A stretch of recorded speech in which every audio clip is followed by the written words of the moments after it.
Good morning, folks. This is the Colorado Oil and Gas Conservation Commission. I believe it is now day 13 of Colorado Oil and Gas Conservation Commission rulemakings. It is September 10th. It is 9:01. We have opened up our Zoom portal and folks are flowing in as we speak. We have 63 participants so far, which is great. As is customary, we will start our hearing with the roll call. And to make my daughter happy, we will also gavel. Very good. She was up here this past weekend and saw I had a gavel and thought that was pretty cool. So take advantage of that. Ms. Larson, if we could have the roll call, please. Yes, certainly. Commissioner Bowe. Kim, present. Commissioner Gonzalez. Here. Commissioner McGowan. Here. Commissioner Mesner. Here. Commissioner Nanjapa. Here.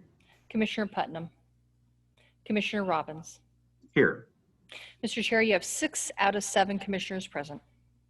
Okay, excellent. And good to have you, Commissioner Mock, today from DNR as the DNR EDO seat. Glad to have you on board.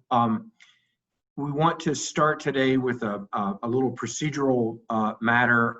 I had some discussions with Attorney General, Assistant Attorney General Kyle Davenport. The previous volunteer commission, when they opened up the 2 through 6 and then 8, 9, and 12, had continued those hearings to conclude as of today. And obviously, we will be having these hearings for a more extended period of time, as we discussed yesterday. So we need a motion to continue the 200 to 600 and the 800, 900, and 1200 rulemaking hearings from September 10th through October 30th to give us that block of time to get finished up. The motions should state the docket numbers. The 200 to 600 docket number is docket number 2003-0071, and the 800, 900, and 1200 docket number is 2006-00155. So if I could have a motion along those lines, I think so moved would work, and then a second, then we can procedurally dial up the dates for this hearing, these hearings. So moved. And do we have a second? Second. Okay, we have a motion and a second for the continuance of the rulemaking hearings through October 30th. All those in favor signify by saying aye. Aye. Aye. Aye. Any opposed? Okay, that motion passes. Attorney General Davenport, are we now in good shape with the Colorado Administrative Procedures Act? We're good. Thank you, Mr. Chair. All right. And Commission. Thank you all. So I don't have any other procedural matters at this point. We are deep into party testimony on the 600 series. We took several parties yesterday, and today we are going to attempt to take the remainder of parties with regard to testimony on the 200 series. And I believe that the first party that will be presenting on the 200 series is industry, but I would like to confirm that with Ms. Larson. And if you could let us know that whether that's correct and the time that is allocated for industry for this presentation. Certainly, that is correct. Industry is up first, and they have 3 minutes and 15 seconds.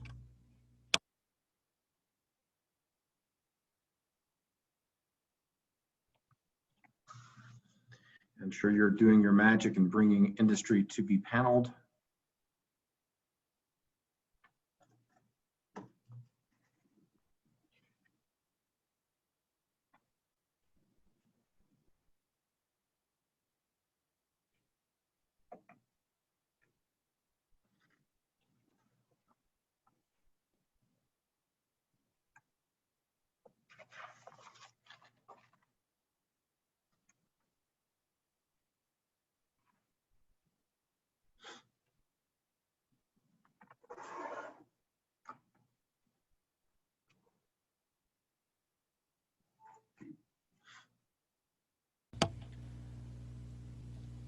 Mr. Matthews, is Mr. Neslin joining us this morning?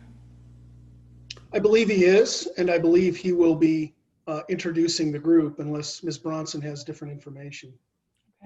Mr. Neslin, would you raise your hand?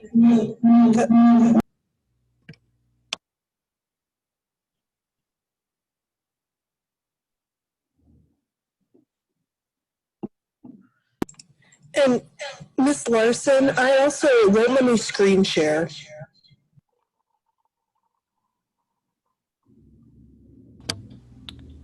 Thank you. That should be enabled now, the screen share. And we're still waiting on Mr. Neslin.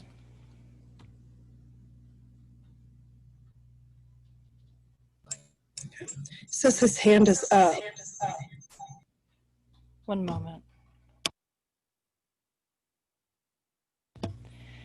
I apologize. We're not able to see his hand being raised. He will sign in again. Okay, thank you.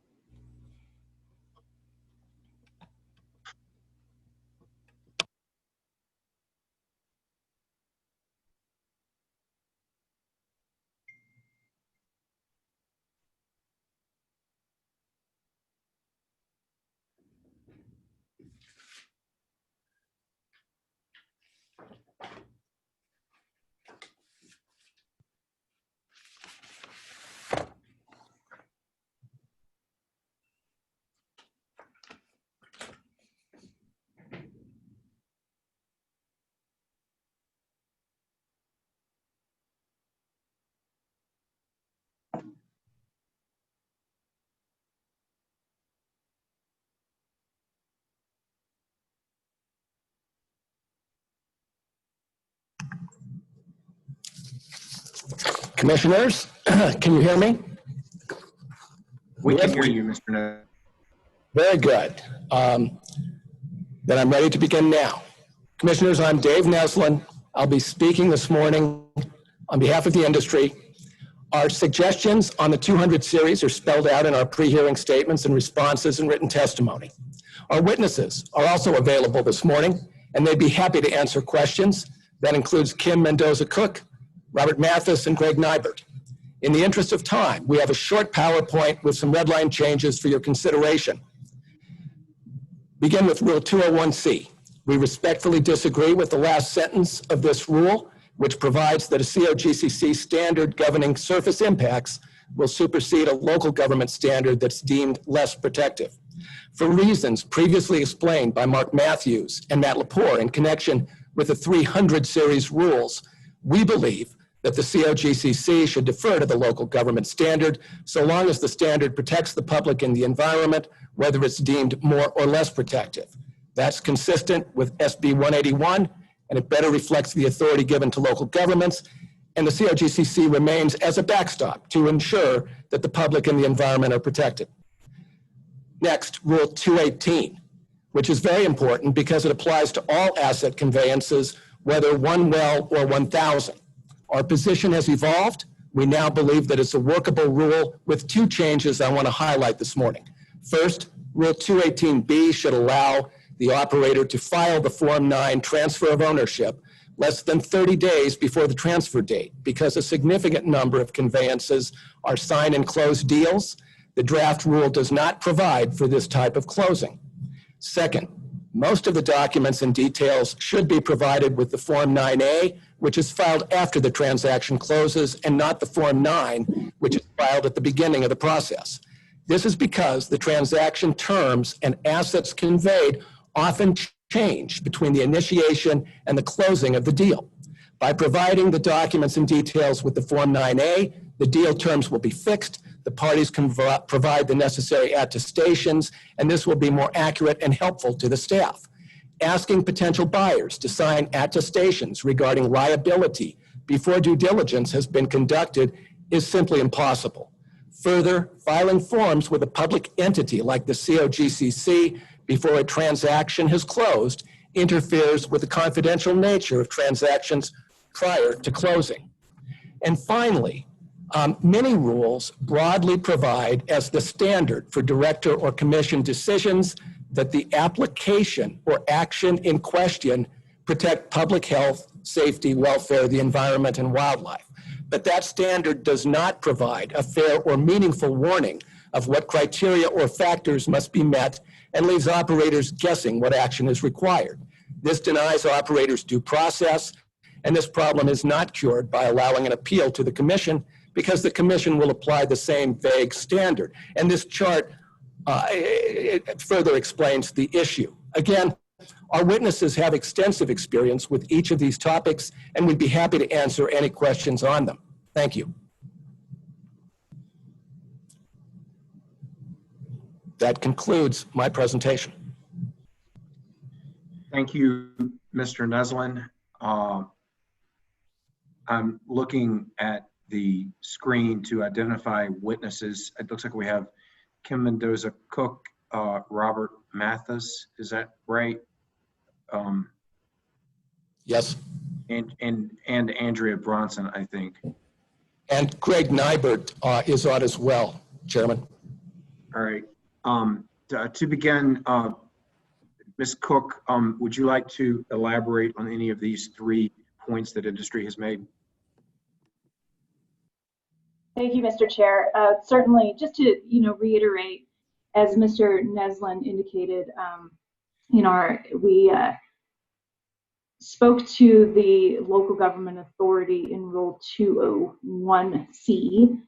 And just to reiterate, I think that the change that we're suggesting is the deletion of the last section. And really, the reason for that is, as we've discussed in the 300 series as well as in our written comments, in that, the COGCC setting a standard for local governments that potentially looks to a local government to be less protective may not necessarily always be the case.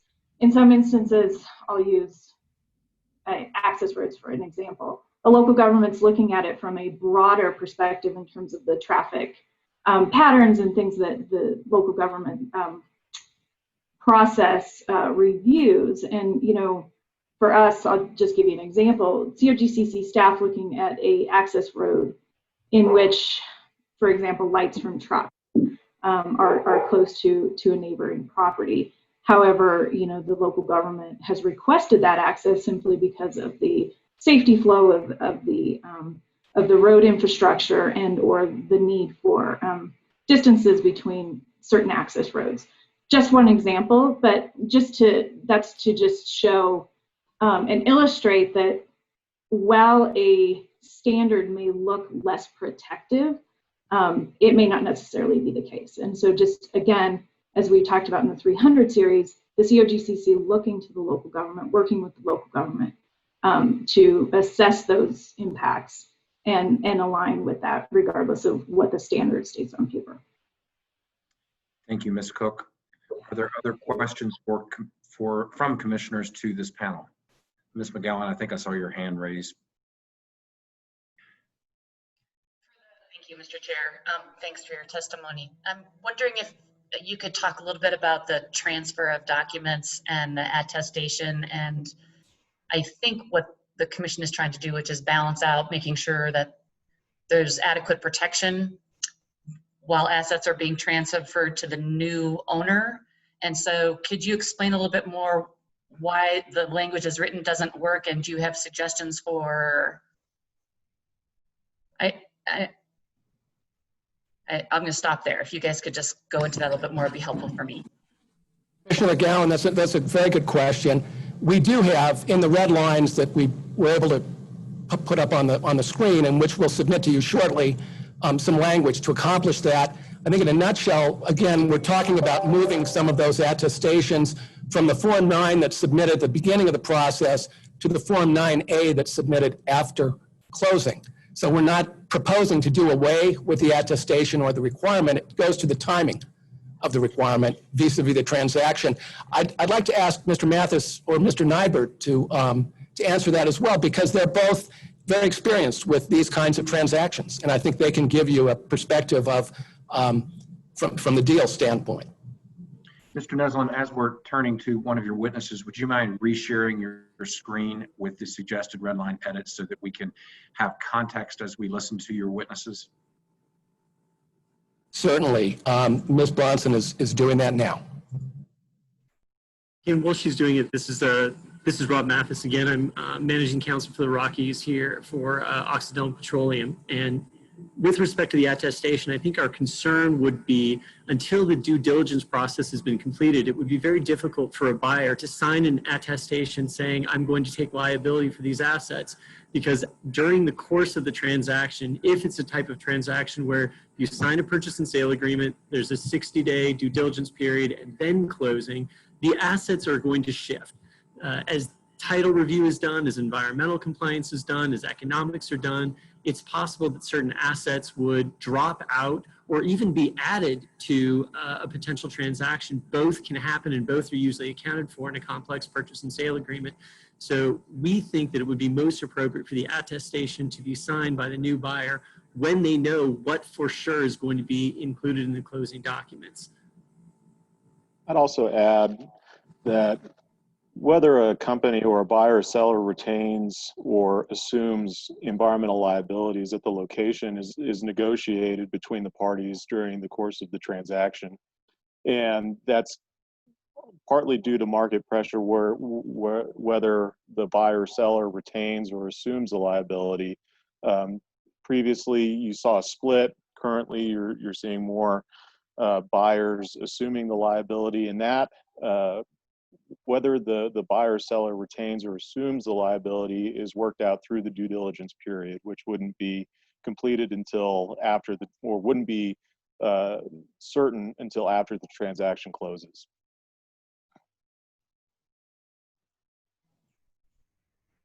Commissioner McGowan, follow up. Thank you. So for those of you who are lawyers, and just from a layperson's perspective, I think that we're still addressing the concern from staff, which is ensuring that staff is clear who owns what and is liable for locations, equipment, spills, whatever. And that sorry, I do not know why I'm echoing. Changing the order in which this happens still ensures while we're transitioning, there is someone who's responsible and liable through the whole process.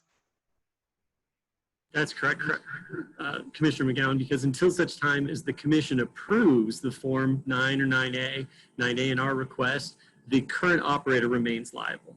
Their bond remains in place and they still are the party that from the state's perspective is liable. Thank you.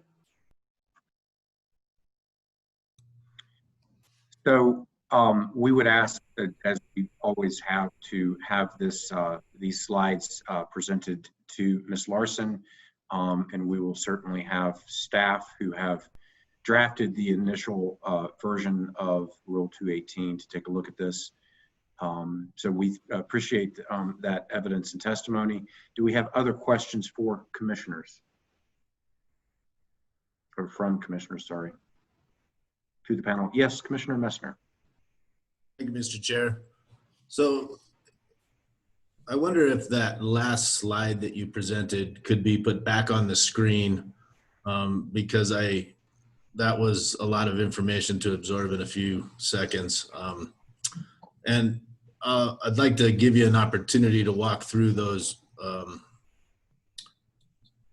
bullets so that I'm clear as far as what the ask is. Certainly, Commissioner. Mr. Martin prepared this slide, so I'd like to give him an opportunity to explain it to you. Mr. Martin. Good morning, Chairman. Good morning, Commissioners. I apologize. We did try to squeeze a lot of information into that chart. We started with a PowerPoint and condensed it down to this, and it is hard to read. So with your indulgence, I'll try to walk you through it. And I want to emphasize one thing at the outset, which is we are not challenging the language of Senate Bill 181 itself, which requires protection of public health, safety, welfare, and protection against adverse environmental impacts. I'm paraphrasing there. We are not challenging that. There were some parties who I think misunderstood what we're getting at. We're concerned about the incorporation of that very broad and not very precise language as a standard in the regulations themselves. So one example, Rule 210, which I hope you can see. And again, I'm paraphrasing, the draft rules are include some language I'm going to skip over, but basically would permit the director or the commission to require corrective action of the operator, even if the operator is compliant with all of the commission's rules. And here the standard would be protection of public health, safety, welfare, protection against adverse environmental impacts. So our concern is that an operator, or for that matter, clear, no fair warning of what might prompt the director or the commission to order a corrective action, even if an operator is in full compliance with the rules. Rule 301, and there are a number of instances throughout the rules where we find these provisions, but 301 in particular would provide that either the director or the commission would approve operations if they protect and minimize adverse impacts to public health, safety, welfare, and so on.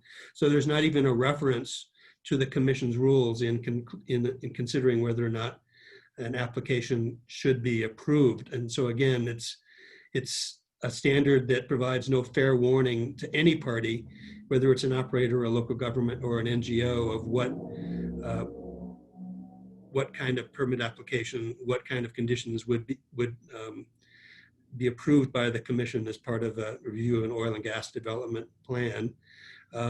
It's equally of concern at 301A, which deals with, or maybe it's 301B, which deals with denial of an application. There, the commission would have the authority, the director of the commission would have the authority to deny an application, even if it complies with all of the commission's rules, if the commission or the director determines that it doesn't protect public health, safety, welfare, or fails to protect against adverse impacts. So our bottom line is that these provisions do not provide fair warning to an operator, to a local government, to an NGO, to a surface owner, or to anyone else, under what circumstances, under what conditions the commission might take one action or another, whether it's requiring corrective action, approving an oil and gas development plan, or denying an oil and gas development plan. That is the gravamen, I believe, of our concern. Did that answer your question, Commissioner Messner? Thank you. Yeah, I was, and I've read the pre-hearing statements, and I understand the gist, and I think this, I think it does come down to the question around prescriptive versus performance-based standards, and the challenge between creating a performance-based standard that allows for technology and creativity and approaches to meeting the protection of public health, safety, welfare, the environment, versus black and white Euclidean prescriptive-based standards. And so anyway, I appreciate that. You're welcome. I have to admit, Mr. Commissioner Messner, that you caught me there. I don't know and your question.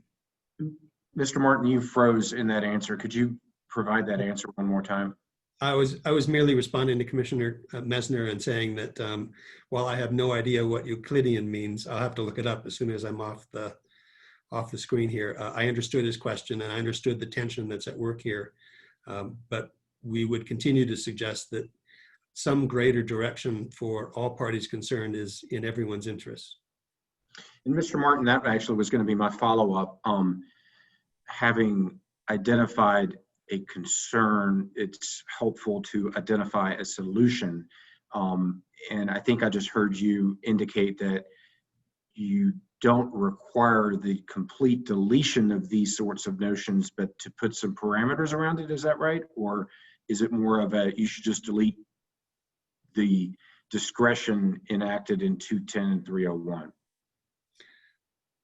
So, Mr. Chair, if I might, I understand, I think it was Senator Foote who mentioned the need to provide some sort of residual authority for the director and the commission in instances where perhaps the rules, the black letter rules, don't cover a particular situation. I understand that. And I appreciated Senator Foot's comments. And I hope you understand that we've been pressed.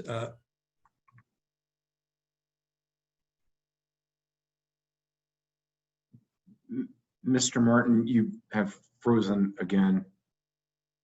Perhaps if you were to delete your visual, and then maybe we would have a better connection.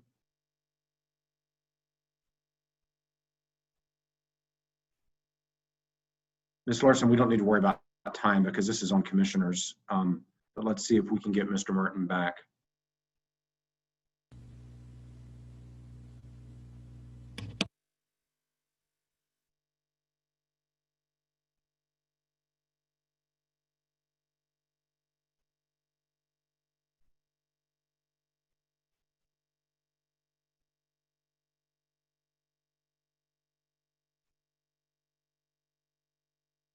Looks like Mr. Martin has appropriately left the meeting and will try to rejoin, which is the 2020 version of participation. We are being patient. In the interim, does any of the other panelists want to take a swing at this?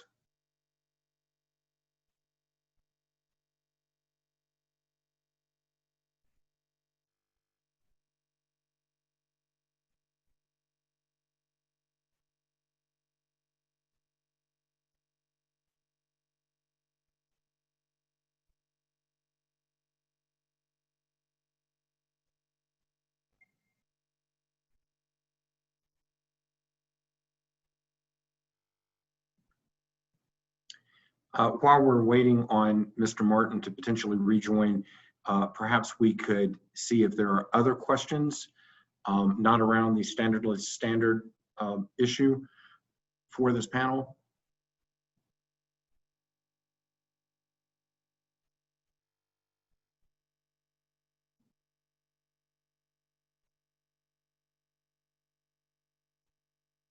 All right, I'm seeing no further questions. Maybe what we can do is reserve a little period of time to come back to this question with Mr. Martin. It's our hearing, we can run it as we like, and perhaps we can continue to move on to the next panel, and then we will continue forward. Ms. Larson, panel is the 350 Colorado group, is that right? That is correct. And we will keep looking for Mr. Martin, and I'll let you know when he returns. Yeah, I may need the transcriptionist to repeat the question at some point when we get back to Mr. Martin. We don't have a transcriptionist. All right, so we are getting the next panel up.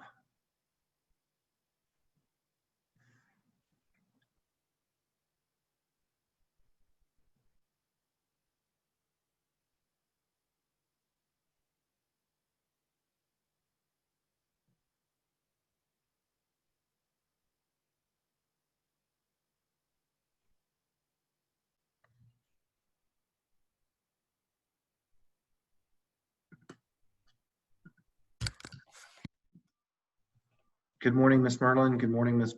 Parkin. Good morning. Good morning. Is it just the two of you this morning? We have a witness, Dr. James Ingrafia should be joining us. Tony, sorry. Yep. I see. It's too early for me. Ingrafia has joined us. If you are ready, we have you down for 8 minutes and 46 seconds. Okay, let me get my timer ready and get the slides up. Okay, all right. Here we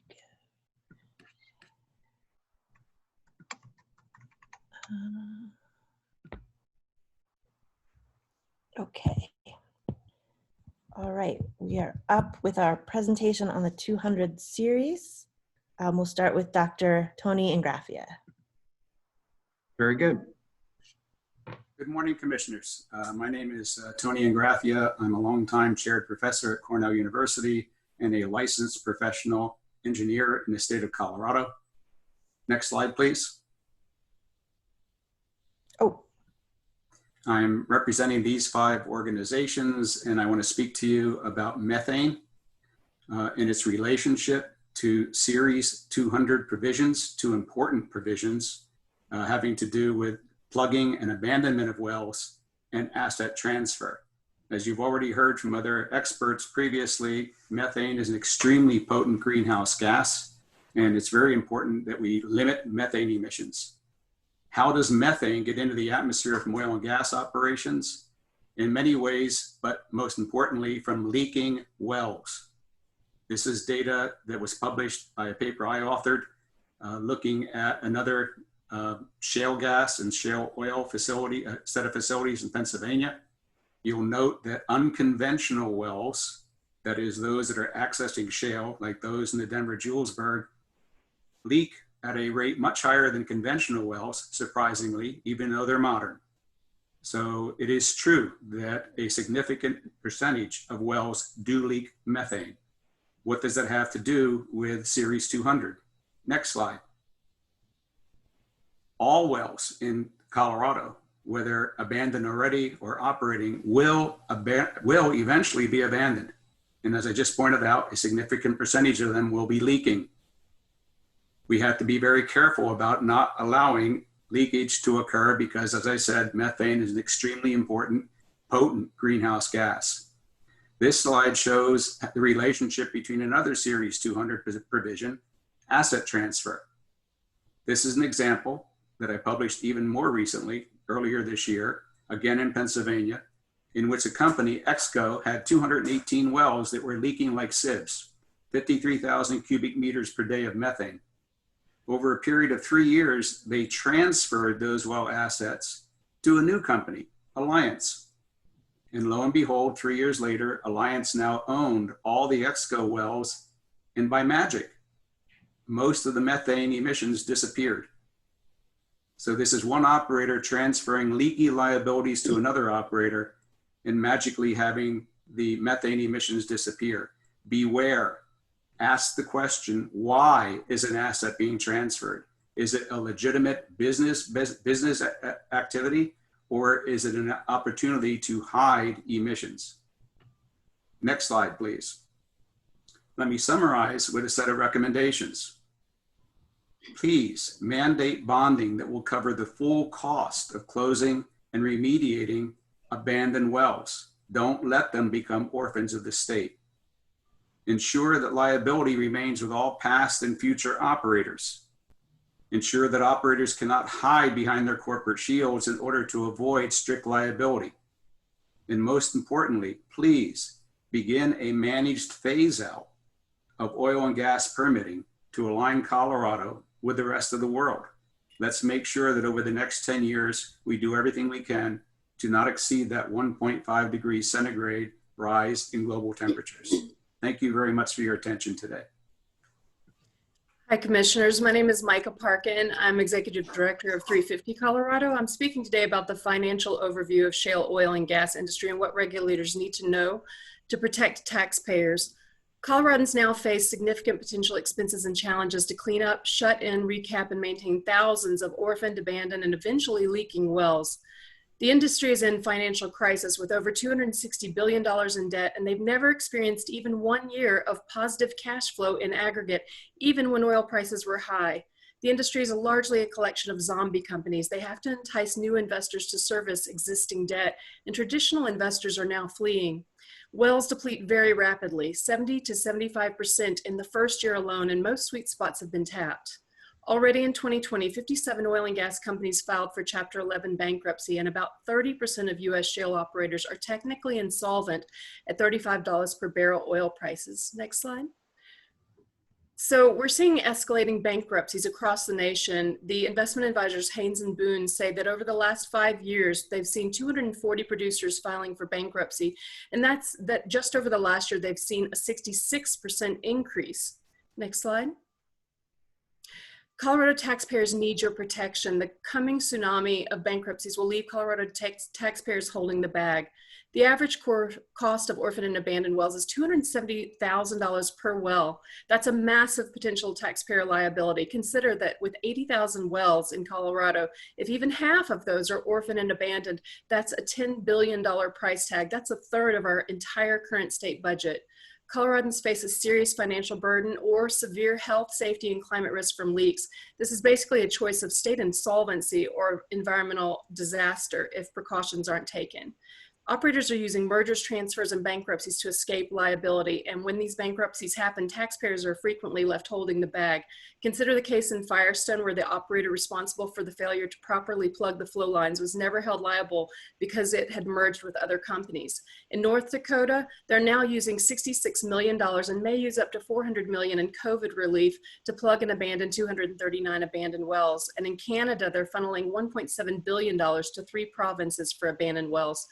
Given these risks, the COGCC must insist that operators' financial viability is considered before approving permits or transfers, and increase the bonding to at least $270,000 per well with no per company cap so that the burden is not ultimately shifted to taxpayers. Thank you. Thank you. I'm Catherine Merlin. I'm going to talk about Rule 218. So Rule 18 with the transfer of assets must be structured so that the COGCC requires that companies prove their financial viability in assurances to the adequate 700 series adequate financial assurances. The Commission must assess the financial standing prior to permitting or transfer and hold operators liable for their assets and not simply shift that to the transferees. So Rule 218 is, I think, 3 pages long, and I wanted to point out that complexity is a lawyer's playground.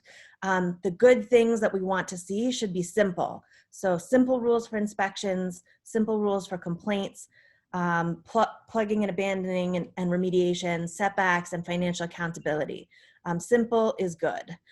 We should not allow the transfer of liability. We should only allow the addition of new potentially responsible parties and use a simple CERCLA-like or Superfund-like structure where the Commission is able to recover from any potentially responsible party and let them work it out amongst themselves. KISS, keep it simple. Rule 218 does nothing except absolve potentially responsible parties of liability and allows for games of hot potato with old infrastructure. It's a physical as well as a financial danger, as Micah pointed out. So here are some of our recommended changes for taxpayer health and safety protection. So Rule 18 should be firmer authority to prevent mothballing of facilities, such as including a hard time after which a presumption of plugging and abandoning is triggered. Rule 18 should be simplified and use simple CERCLA-like liability, increase the bonding. Operators must demonstrate operational financial viability for new applications and transfers. We should not be granting new permits to operators who are in bankruptcy or who are close to it.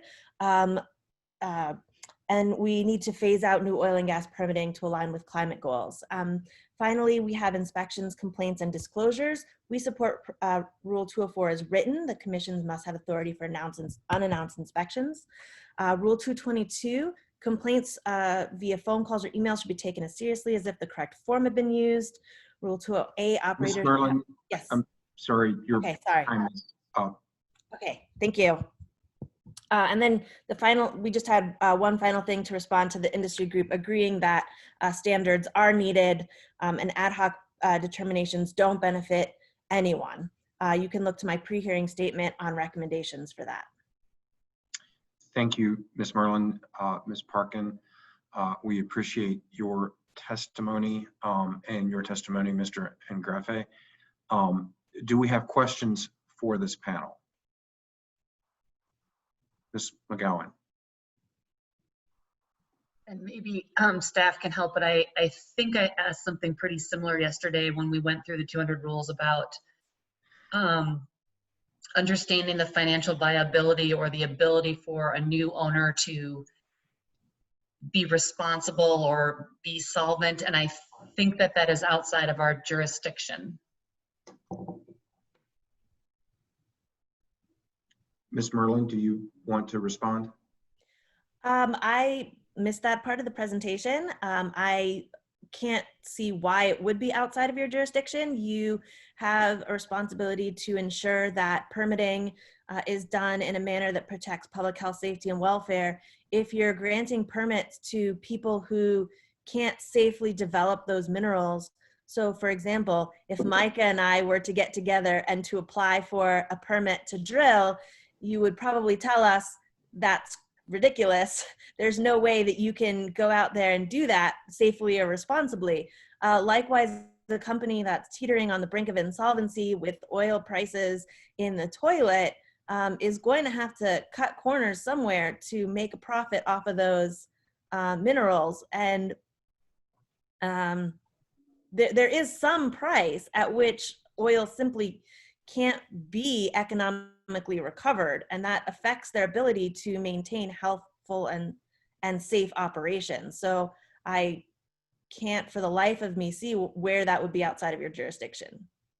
And I guess the problem would be too that if the COGCC, if the regulators who are doing the permitting, if it's outside of your jurisdiction, who would be covering it? Someone needs to be ensuring the financial viability of these companies before permitting takes place. And I understand if that that expertise isn't in-house, but we would recommend that you require such assessments to be done, financial assessments by a third party, if you don't have that capacity in-house at the cost of the industry. Because ultimately, as we say, when those mergers happen to smaller companies and then they fold and go bankrupt, it's happening across the nation in Pennsylvania and Canada and North Dakota and here in Colorado, where ultimately taxpayers are left holding the bag. And as I pointed out, that could be billions and billions of dollars of taxpayer funds. So someone has to ensure that these companies that it's just not fly-by-night companies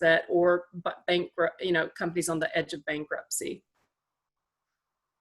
Attorney General Minor, did you want to weigh in? I noticed you magically appeared on our screen. Thank you, Mr. Chair, if I may. Commissioner McGowan, I think you're referring to some of my responses to your question yesterday. You'll note I tend to be very careful when I choose my words around the word jurisdiction. So I did not say jurisdiction yesterday. That was my interpretation. Yeah, that's okay. So I think what I was trying to get at yesterday is that the Commission is not authorized by the General Assembly to do sort of an approval or denial of mergers and acquisitions, right? We're not I actually, off the top of my head, can't remember which agency sort of oversees those approvals and denials. So we couldn't necessarily deny a company the ability to go through with a merger or acquisition. And that's why staff has sort of focused more on looking at things like financial assurance that are covered by the Commission's rules in the course of the review. So hopefully that clarifies what I meant by that comment yesterday, and I apologize for the confusion. So, and we're, just to be clear, we're not asking you to have veto power over mergers and acquisitions. What we're asking you is to exercise your required statutory oversight over the operations of these companies with their oil and gas facilities, and that you not create a rule that first absolves the transferor of potential liability under your rules. And then second, there's no reason why you have to give up your ability to have oversight over who's responsible for those wells just because a company is deciding to merge or transfer assets. They can do what they're going to do, and you don't have to have veto power over those activities in order to retain your oversight of their infrastructure. Thank you for those answers and that perspective. Do we have other questions for this panel?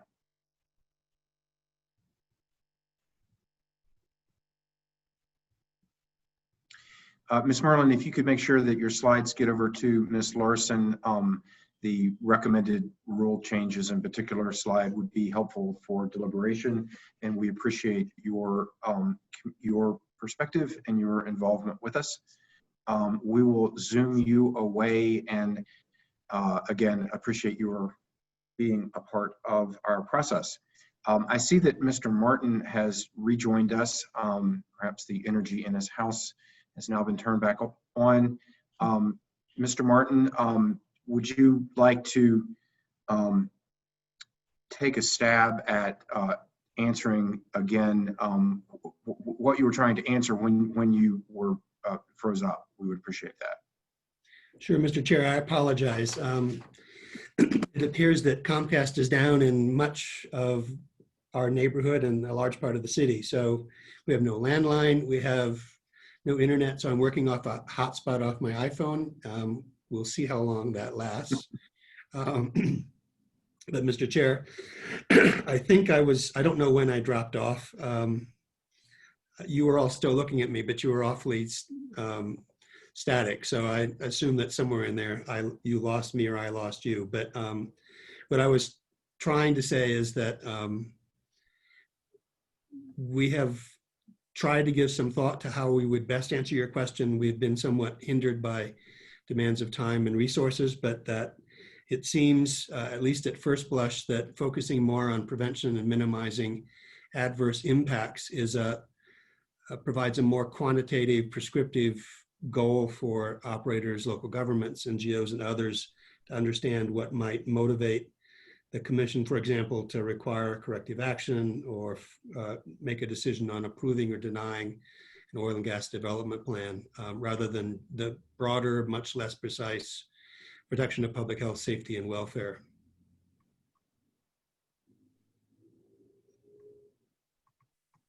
Mr. Chairman? Yeah, no, I'm sorry. Okay. I was taking notes. Appreciate that answer. So it's not that you want to remove this discretion wholesale, but instead let's refine it with the reasonable and necessary and minimize adverse impacts kind of approach. Is that what I'm hearing? That's what I've been thinking about. Yes, sir. Mr. Chair, sorry. Thank you. Okay, that's helpful, and I'm glad that we were able to hear back from you, and good luck to you with the hotspot. And to all of Coloradans that are trying to participate with us, I just would send a reminder that if for some reason your internet goes out, do know that you can stream live or stream multiple times our hearings on our YouTube channel.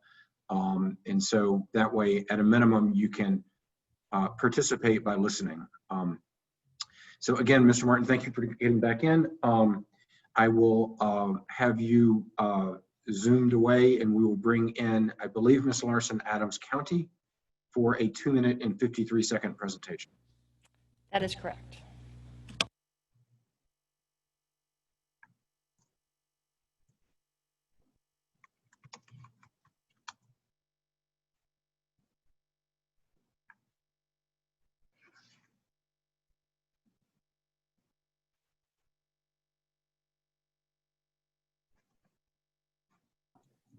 Good morning, Ms. Fitch and Mr. Dean. Good to see you again. Good morning. I'm just going to go ahead and share my screen. I'm also having the same internet issues as the gentleman before me. It seems like the whole city is going slow this morning.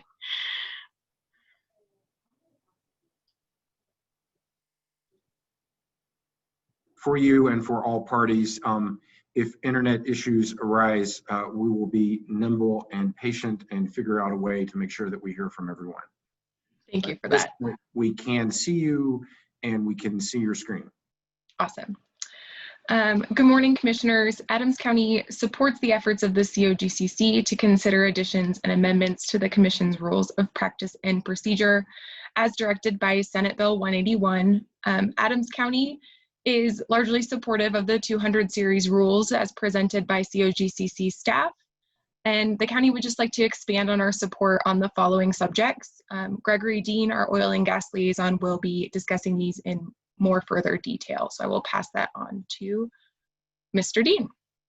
Thank you, Ms. Fitch. This is again Greg Dean, Oil and Gas Liaison and Local Government Designee for Adams County, to briefly discuss the 200 series, first pertaining to the list of chemical additives and fracture fluid. Since our oil and gas regulation overhaul in September 2009, we have banned a list of fracture fluid additives that is similar to that in Table 411.1 countywide. As such, we support the proposal by the affiliated local government coalition and the City of Aurora to move this list of chemicals to Rule 208 and ban it statewide. We appreciate the collaboration with industry stakeholders to have that have provisionally agreed to the prohibition of 22 of the 23 chemicals as previously testified, but request that the full list be banned statewide rather than only in the internal and intermediate buffer zones as proposed. Next slide. Second, we appreciate staff's incorporation of our requests for relevant and proximate local government notification for emergencies pursuant to Rule 213B. This inclusion as presented will allow local government emergency management to respond appropriately and further allow local governments to exercise authority granted in SB 181 to implement local regulations via enforcement mechanisms for violations associated with such instances and support the rule as presented. Next slide. And lastly, as it pertains to the transfer of operatorship, while we acknowledge the inclusion of local government notification upon approval of a Form 9, we respectfully request a provision be included in proposed Rule 218 for notification by the COGC prior to a Form 9 approval. This simple request for notification is not a consultation, but will allow relevant local governments the opportunity to review the proposed transferable items for financial assurances, applicable permit transfer, open inspections or corrective actions, and reclamation requirements pursuant to our local regulations, and notify the commission and the current operator where it's appropriate. Again, many thanks to this commission and the staff for their tireless efforts and considerations of our many, many proposals throughout this entire rulemaking process. And this concludes our testimony. Thank you. Thank you. Thank you for your testimony. Do commissioners have questions of this panel?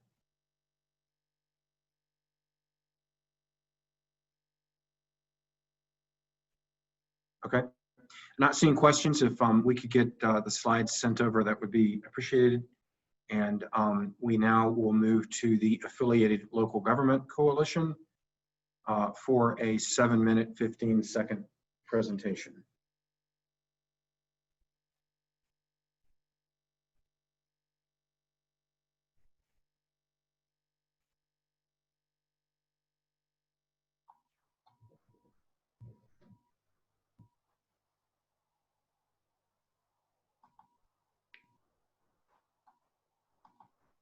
Good morning, Ms. Burke. Are you presenting solo today, or should we find others? I believe I'm solo, and I'm just getting my slides to my 2 slides. Okay. Let's see if I can. All right.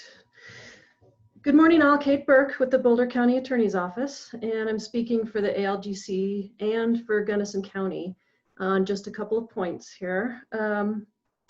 First, on Rule 201B, this slide that I'm showing you is a combination of the changes proposed by Gunnison County and the changes proposed by the ALGC, which go to the same point.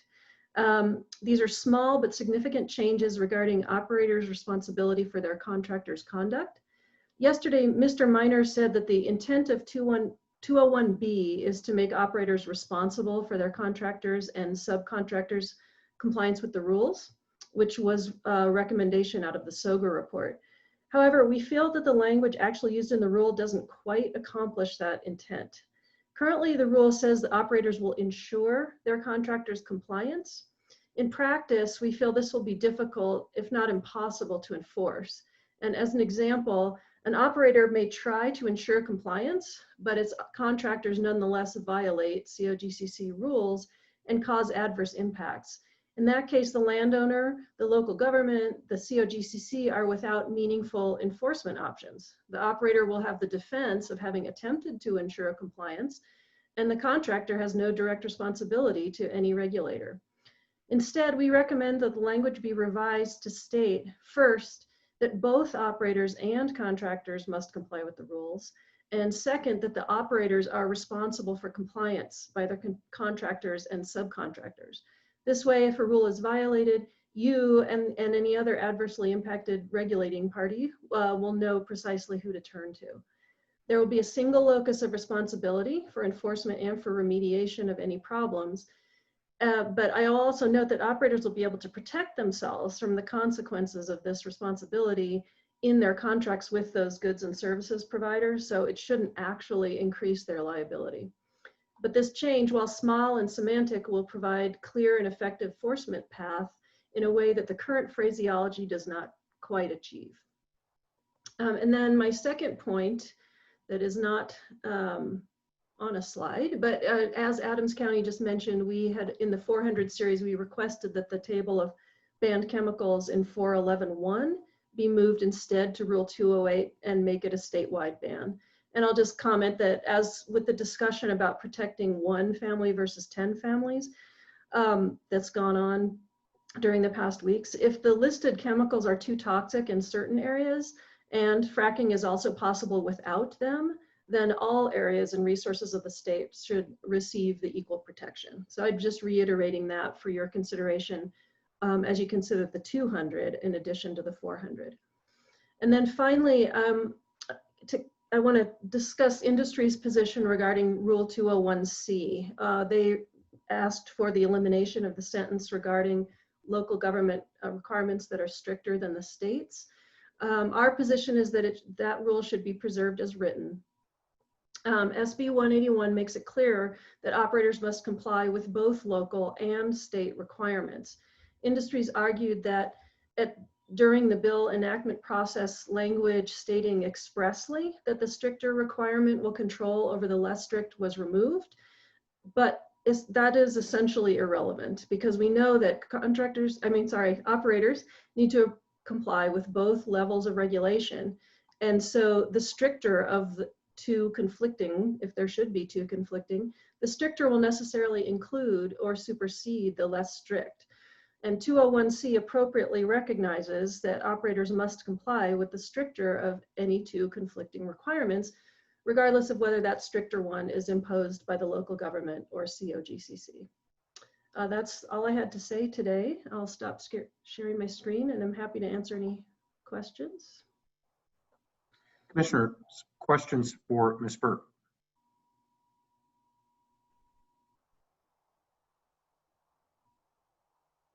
Seeing none, thank you for presenting this morning to us.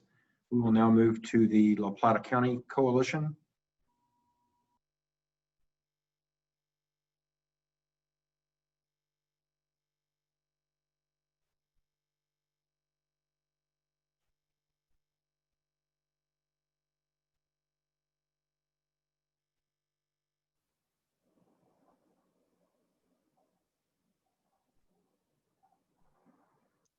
Good morning. There will be two more witnesses, Commissioner Westendorf, and there she is, and Lynn Paget, please. Great. There they are. Thank you, Mr. Chair. My name is Maki Iatridis. I represent La Plata County and San Miguel County. Good morning, Commissioners.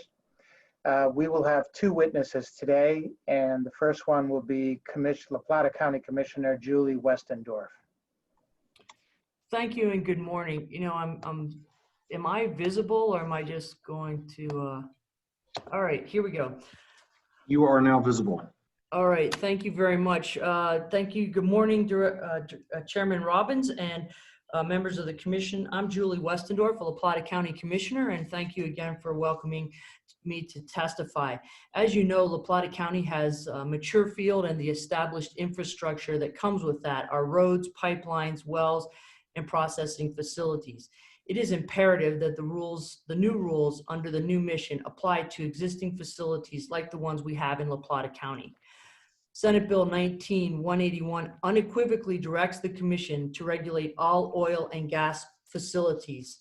And we ask that the Commission not overlook the fields such as our own that have this substantially developed infrastructure. We live with a legacy that was created under a different regimen of foster development, and we deserve the protections that come under the new mission of Protect. Older facilities can create some of the greatest risks to the public and to the values of the new mission. This aging infrastructure has already placed our counties in a position with the level of consideration and now demanded of the mission to protect. Recently in February, the COGCC and staff attended a public meeting in La Plata County where we heard from members of the public who expressed that their biggest concern is the impact of existing facilities, whether it's noise, dust, air, water pollution, reclamation, and improvements. Those existing facilities are what's front and center in the minds and impacting La Plata County residents. We've testified a number of times in these rules all about under the assumption of applicability to existing infrastructure. When I testified about the need for coordination for local government, when we talked about noise, dust, odor, and other nuisance mitigation, basin-specific public hearings, increased inspections, and the like, it was all because that's necessary for existing facilities in La Plata County. Understanding that 100% application of new rules may not be possible, we would ask the Commission to specifically call out which rules are not applicable to existing facilities, so it is clear to the operators, regulators, and the public. It's inefficient and ineffective to try to adhere to rules when it is unclear if the rules even apply, creating a risk of unnecessary lawsuits or negotiation between regulators and operators, which may circumvent policy objectives. I want to tack real quickly to definition of protect. We propose a new definition to protect, which is a key word needed to implement the new mission. Protect is repeated throughout SB 19-181 and the new regulations. Protect is an alternative to minimize adverse impacts. Minimize adverse impacts was defined in the statute. We believe both protect and minimize adverse impacts should be defined. And we propose a definition on pages 3 and 4 of our pre-hearing statement. I guess I'd just like to summarize and say it's important for these rules to be successful and for the COGCC to achieve its new mission, for there to be application to existing facilities. For those of us who are living in mature oil and gas fields, and that were developed under the Foster mission and with state preemption, to not apply these rules to existing facility would leave us less protected than people who are newly impacted under new development. Thank you for your time and your thoughtful consideration. Thank you, Commissioner Westendorf.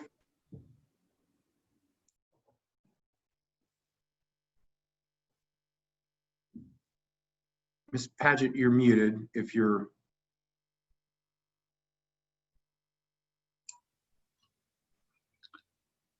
Mr. Chair, can you hear me? I can. We can hear you. Okay, excellent. Thank you. Sorry about that. Well, good morning, commissioners and staff. I want to say congratulations to us all on reaching the 200 series testimony milestone in this marathon. I continue to be really impressed with the professionalism that these rulemaking hearings are being conducted with. I have more insights into how the Commission's proposed rules affect public health, safety, welfare, the environment, and wildlife resources, and a small local government like San Miguel County, which serves less than 8,000 people spread out over 1,200 square miles.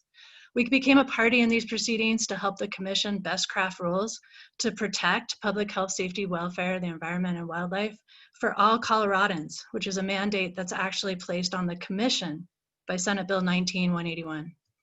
During the last couple of weeks, I've heard discussion and deliberation that acknowledges better efficiencies and outcomes are achieved from working with local governments and having strong interagency communication and consultation. But I've also heard that the forms submitted to the Commission by operators are timed to meet the Commission's needs, and that local governments could just use their own land use codes and local authority to fill in gaps if they want to.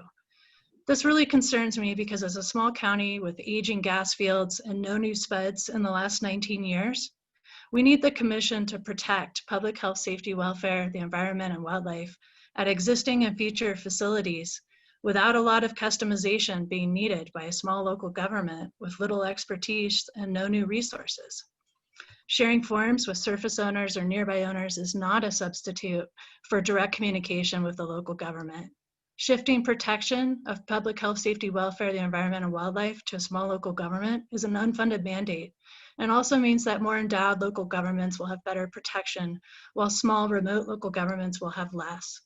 Does Senate Bill 181 allow for this type of disparity?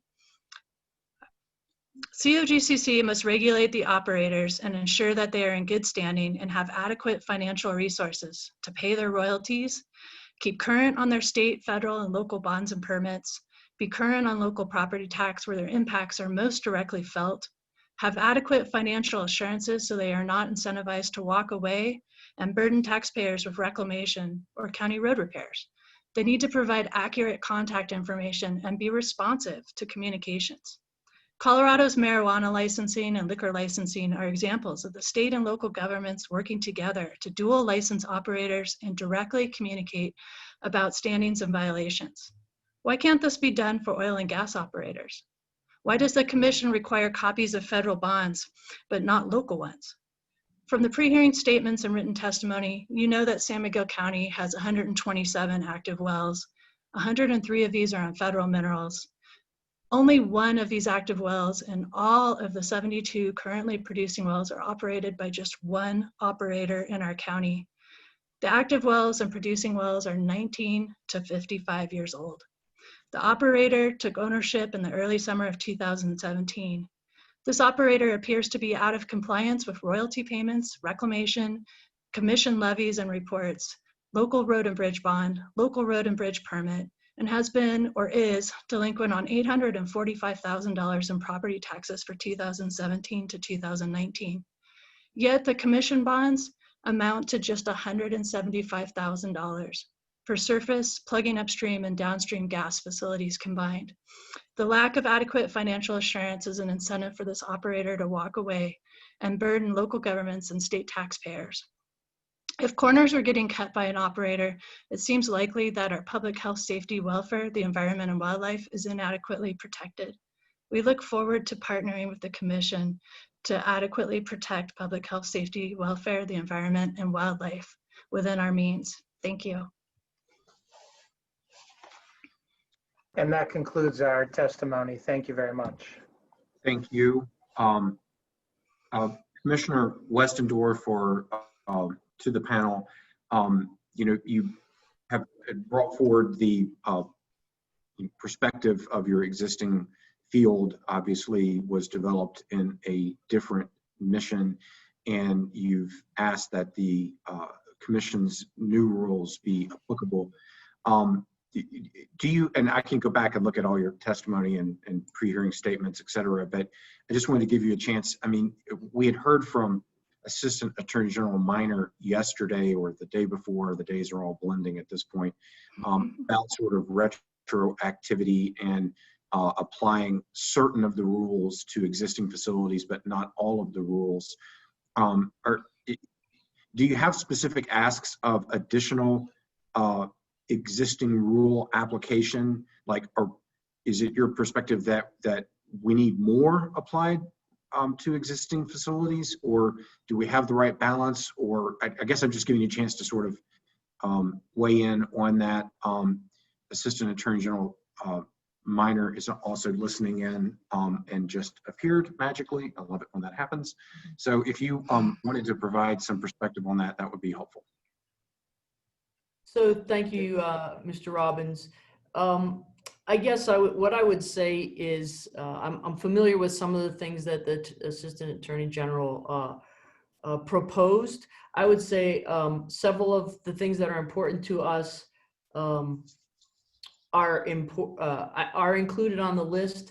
I think I'm looking at it now, but it requires retrofit of existing facilities as it relates to emergency response plans, fencing, well signs, static charges. So there are some things related to safety, as well as almost in my mind kind of low-hanging fruit considerations. Certainly we wouldn't be asking for facilities to be relocated or that kind of thing. But I would say from a priority standpoint, we look at the public health and safety components, air quality, water quality. I think secondary containment, if it poses, if existing secondary containment poses public health risks, that's something that would be appropriate for application to existing facilities. Frankly, there are some things that I hope would be low-hanging fruit in the form of nuisance. I mentioned we regularly hear from constituents and citizens who are impacted by noise or dust, which have new rules. To have those nuisance type of things applied to existing facilities, I think would be beneficial to the public. It would also help achieve the new mission. And I think they would probably be in most instances, fairly cost effective for the operator. From the county road from a county commissioner standpoint, maintenance and required ongoing maintenance is also important. The longer wells exist, the more maintenance can become an issue. So if there's an obligation to maintain roads, that's certainly something that we would support. Although, to call it actual life safety, you'd have to be in pretty bad shape to call it a life safety issue on a road. But still, maintenance is important. We see that in all kinds of scenarios. Mr. Chair, may I add a couple of comments? Please. Thank you. One issue that struck me significantly was in Rule 411C3. The way I read it, it appears to apply different standards to existing facilities as compared to new facilities. And water protection goes to the core, of course, of the new mission. And it would seem to me that that's an example where it should apply to an existing facility. Clearly, if there's a contamination issue, this to me is an ongoing activity. And I know the related comment I have is looking forward to the next set of rules and the 900 series rules, but I see that there's provisions in the statement of basis and purpose there that say if this remediation corrective action plan has been approved by such a date, then we're not going to apply the new standards. And given that the table in the 900 series has not been updated for quite a while, again, it left me scratching my head going, why wouldn't it? It would seem logical to me. And then the second point I wanted to make is that sometimes it's clear what your intent is about which ones will apply and which ones won't. And other times I'm just not sure. So, and that goes to Commissioner Westendorf's comment about adding some clarity in various places. That would be helpful. The more clarity, the easier the implementation, reduce disagreements and the like. But just to reinforce with some specifics of Commissioner Westendorf, when it really gets to the core protection, I think there's some areas where you could flip it, and it should be flipped to be more protective and apply. Thank you. Thank you, Mr. Iotrides. Appreciate that. And Commissioner Westendorf. I've got Assistant Attorney General Minor on the line. I don't know, Mr. Minor, if you want to comment now or just take notes and we can speak with staff later, I'll leave that to your discretion. Certainly, Mr. Chair. I think I can perhaps provide some additional context on each of the things that Commissioner Westendorf and Mr. Iotrides mentioned that then perhaps could either inform responses from them or further discussion with staff. In terms of air quality, water quality, and nuisance, which are things that Commissioner Westendorf mentioned, most of those fall into the category of ongoing operations that I spoke to you about yesterday. I think it was yesterday, maybe it was the day before. But again, any ongoing operational standard, which many of the rules intended to protect air and water quality are, as well as many of the nuisance rules, operators do need to comply with the new rules for those ongoing operations. Nuisance is a little bit tricky because the nuisance rules 423, 424, 426, and 427 all involve a plan component, which of course can only apply to a new operation, right? Those plans come in on a Form 2A, but certainly the operational standards that are actually on a daily basis, how do you reduce noise, how do you reduce light, how do you reduce odors, how do you reduce dust? Those are ongoing operations, right? So those do apply to existing facilities. And in fact, many of those standards, particularly with respect to noise, haven't been changed substantially in this rulemaking, right? Like the table in 423B1 setting the noise standards is largely unchanged from current rule 802. So certainly those, every time someone creates a new source of dust as an ongoing operation, they have to comply with the new dust rules. In terms of secondary containment, that was one that I discussed during my 600 series presentation. So while we are not requiring every operator to go in and dig a big hole under an existing facility, tank battery, to put in new secondary containment, any significant modification, and as described in the rule, does require a retrofit. So if the operator is already going in to dig a new hole under the tank battery, they need to update their secondary containment at that point. In terms of maintenance of access roads, that is supplied in Rule 603L. So if you look at the last clause of Rule 603L, it says that access roads will be maintained in a stable condition. So that is an ongoing standard, and that's distinct from the construction standard that's found in the first clause of the sentence. Rule 411C, staff tried pretty hard to make sure that any ongoing operation that could affect a type 3 aquifer, which again, as the commission has directed us, will be merged with a Goody well.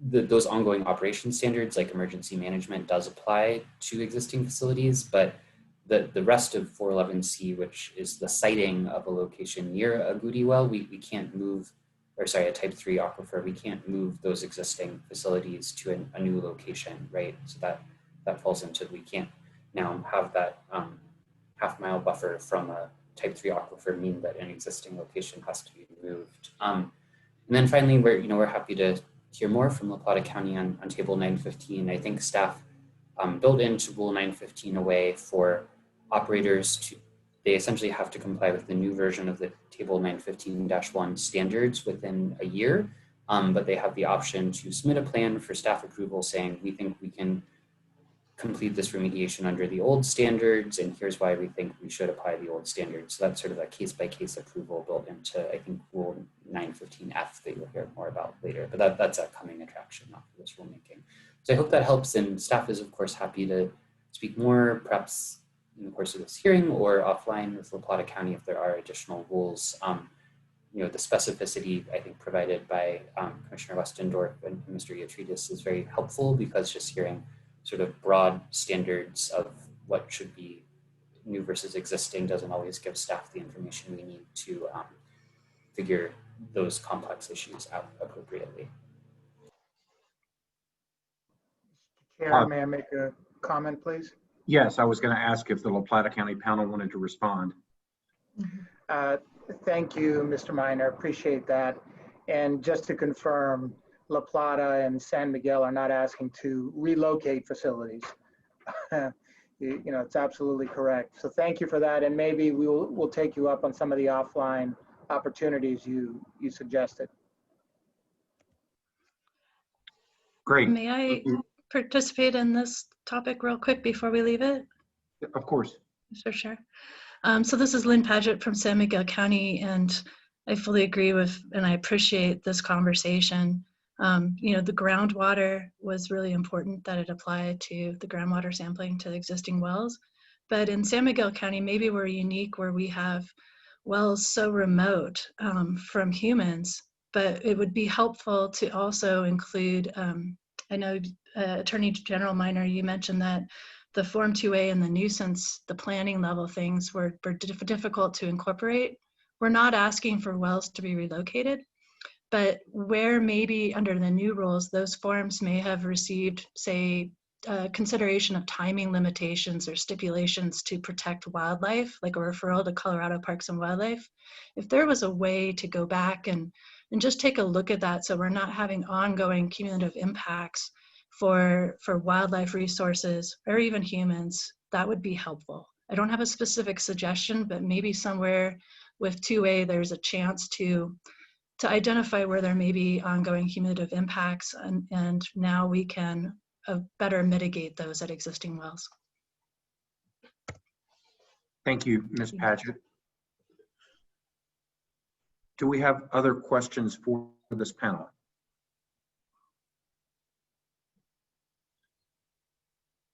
Great, thank you very much.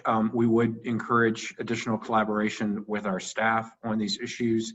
We think you're bringing an important perspective that I think we are, attempting to honor. So thank you again for your testimony this morning. Thank you. Thank you all.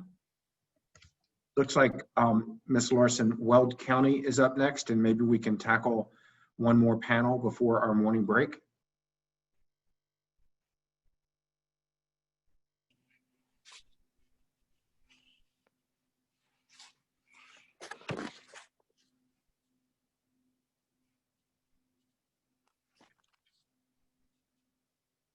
Hi, this is Commissioner Kirkmeyer. Can you hear me?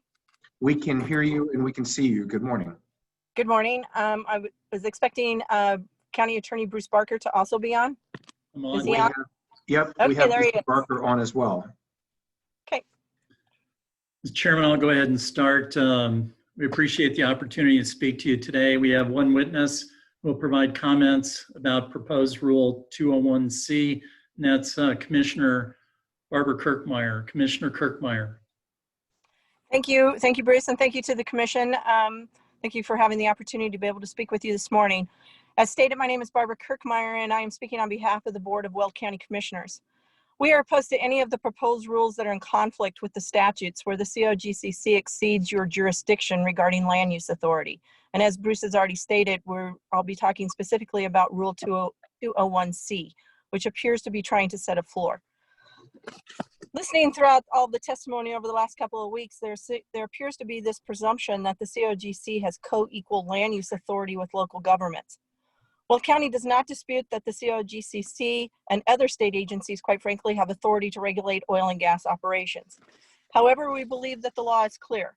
In Title 34, specifically 3460-131, it states no land use preemption. Remember, Title 34 is your governing statutes for the COGCC. It goes on further to say in that section that all of the other authorities, the state agencies and local governments, have the authority as specified in 3460-105, paragraph 1, subparagraph B. As already stated, the language in Senate Bill 181 referring to conflicts and a 4 were removed from the bill and are not part of law. The reference to 3460-105 1B is important because in that section of your governing statute, it states that the COGCC cannot impair, negate, or alter local government land use authority. The directive in law, we believe, is simple. The law provided for additional legal authority for local governments to regulate oil and gas locations and facilities. Local governments determine location, siting, which includes setbacks on the surface. When we site an oil and gas facility, that is where it goes. Local government siting decisions are final. The law does not authorize the Colorado Oil and Gas Conservation Commission to override or ignore the local land use decision. You do not have the authority to change our standards. If a local government has taken affirmative steps to regulate land use, as Weld County has, aspects of the land use and aspects of the oil and gas development, your authority becomes secondary. Evidence of the finality of the local siting decision is in a different title, which would be our title for local governments in Title 29-20-104-3C, where the appointment of a technical review board to assist the local government in making a siting decision stays the period to appeal. In other words, a Rule 106. A party withstanding cannot file a 106 appeal unless the local government decision is final. Furthermore, also in law, prior to the operator applying to the COGCC for a permit to drill, the operator must provide proof it has applied to the local government for site approval and there has been disposition of the application. Local government siting decision is final. Local governments do not defer to the COGCC. The siting or the setbacks are decided by the local government first. That's how it is in the law. Oil and gas operators can't even apply without this location already being determined by the local government. The law does not authorize the COGCC to set a floor for land use standards. Again, remember 3460-131, no land use preemption. State agencies and local governments are authorized. We all get our authority from state law. In this case, in law, local governments solely determine land use standards without threat of the COGCC preempting them. I want to set up a situation for you that you need to consider. In other words, consider the totality of the circumstance here if the COGCC thinks they have the authority to develop a setback. Let's say the Colorado Oil and Gas Conservation Commission attempts to set a setback for oil and gas development, and you set it at 2,000 feet. Local governments determine the setbacks for residential development. On the very same day that the Colorado Oil and Gas Conservation Commission may be requiring a 2,000 foot setback from a building unit for an oil and gas operator, the local government may be approving a residential development or a residential subdivision within 20 feet with a 20-foot setback from the property line. The subdivision is now within 500 feet of the oil and gas facility. Pretty much makes your setback requirement moot. Only the local government has the ability to determine the location, siting, and setbacks for both developments. As already stated by your Assistant Attorney General, Minor, he told you that you have no land use authority. Setbacks are clearly a function of land use. It's on the surface. And again, only the local government has the ability to determine setbacks for both developments. Furthermore, the COGCC is attempting to get into the land use after a decision has been made by the local government, which puts you smack in the middle of a vested property right issue, where you will be infringing on a private property right. Lastly, I would just state that your rules do not even contemplate the delegated land use authority to local governments in Title 24, which is our 1041 powers. Weld County, as of August 5th, 2019, has clearly occupied the field of land use regulation when we adopted our 1041 designation and our 1041 regulations. I would strongly suggest that you come to the table as we have asked, as we have requested, and we have sent you many referrals, just like other state agencies, the Colorado Department of Health, Department of Wildlife, CDOT, so that WELL can appropriately deal with your input during our land use application process for oil and gas development. Again, thank you very much for the opportunity to speak to you today. We agree, Governor Polis made a commitment to local control in 2019. We just don't believe that your proposed rules recognize that commitment. Thank you very much. Thank you, Commissioner Kirkmeyer. That concludes our testimony. I respectfully request that any remaining time that we have today be given to the Western and Rural Local Government Coalition. Thank you. Thank you, Mr. Barker. Thank you, Commissioner Kirkmeyer. Are there questions for this panel?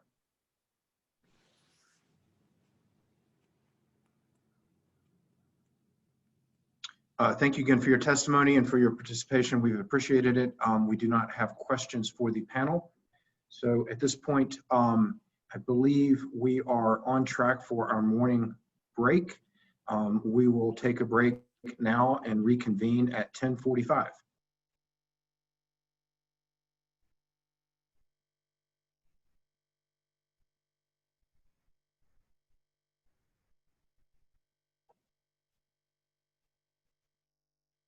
Good morning, folks. Good to have commissioners back with us. Ms. Larson, turn to you for any process that we need to go over or next parties. Of course. So next up, we have Battlement Concerned Citizens, and we'll start bringing that panel in right now.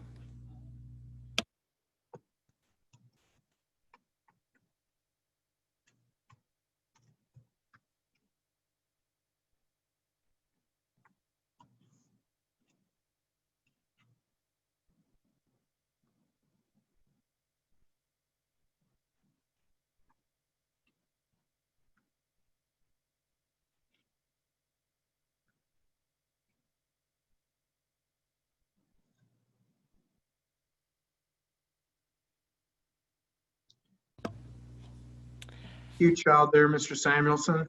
Oh, I apologize for bringing my associate. Apparently nap time schedule has changed as of today. Very good. We are looking for Joe Ryan as well. And I was just going to ask if he would be, oh, there we are.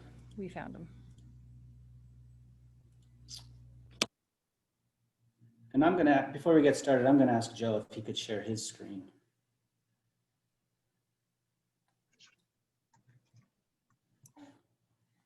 Morning.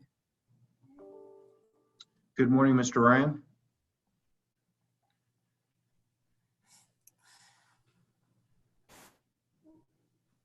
Joe, do you want to go ahead and share your screen for us? Yes. Thank you.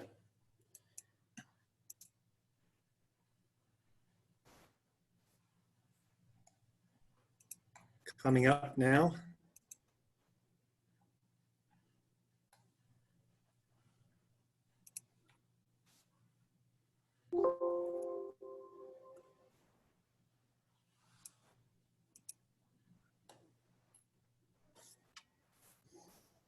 Okay. Well, thank you, and good morning, commissioners. It's nice to see you all again. My name is Matt Samuelson, and I just have one quick Redline recommendation before turning over to our witness, Dr. Joe Ryan. Our recommendation is to apply the prohibition of certain chemicals of concern in hydraulic fracturing fluid statewide and not limit it just to Rule 411. And we've heard that mentioned by several of the parties earlier this morning. I want to thank the commissioners and industry as well for digging into this issue. We believe that it could be, this rule could be in Rule 208 or in the 400 series, as was mentioned yesterday. I think significantly that a new addition is that we also believe this list should not be static. That needs to be updated periodically to account for the toxicity, persistence, and mobility of chemicals that are used in hydraulic fracturing fluids in Colorado. And with that, I'm just going to turn it over to Dr. Joe Ryan, who is one of the authors of the Chemicals of Concern paper. Joe? Thanks, Matt.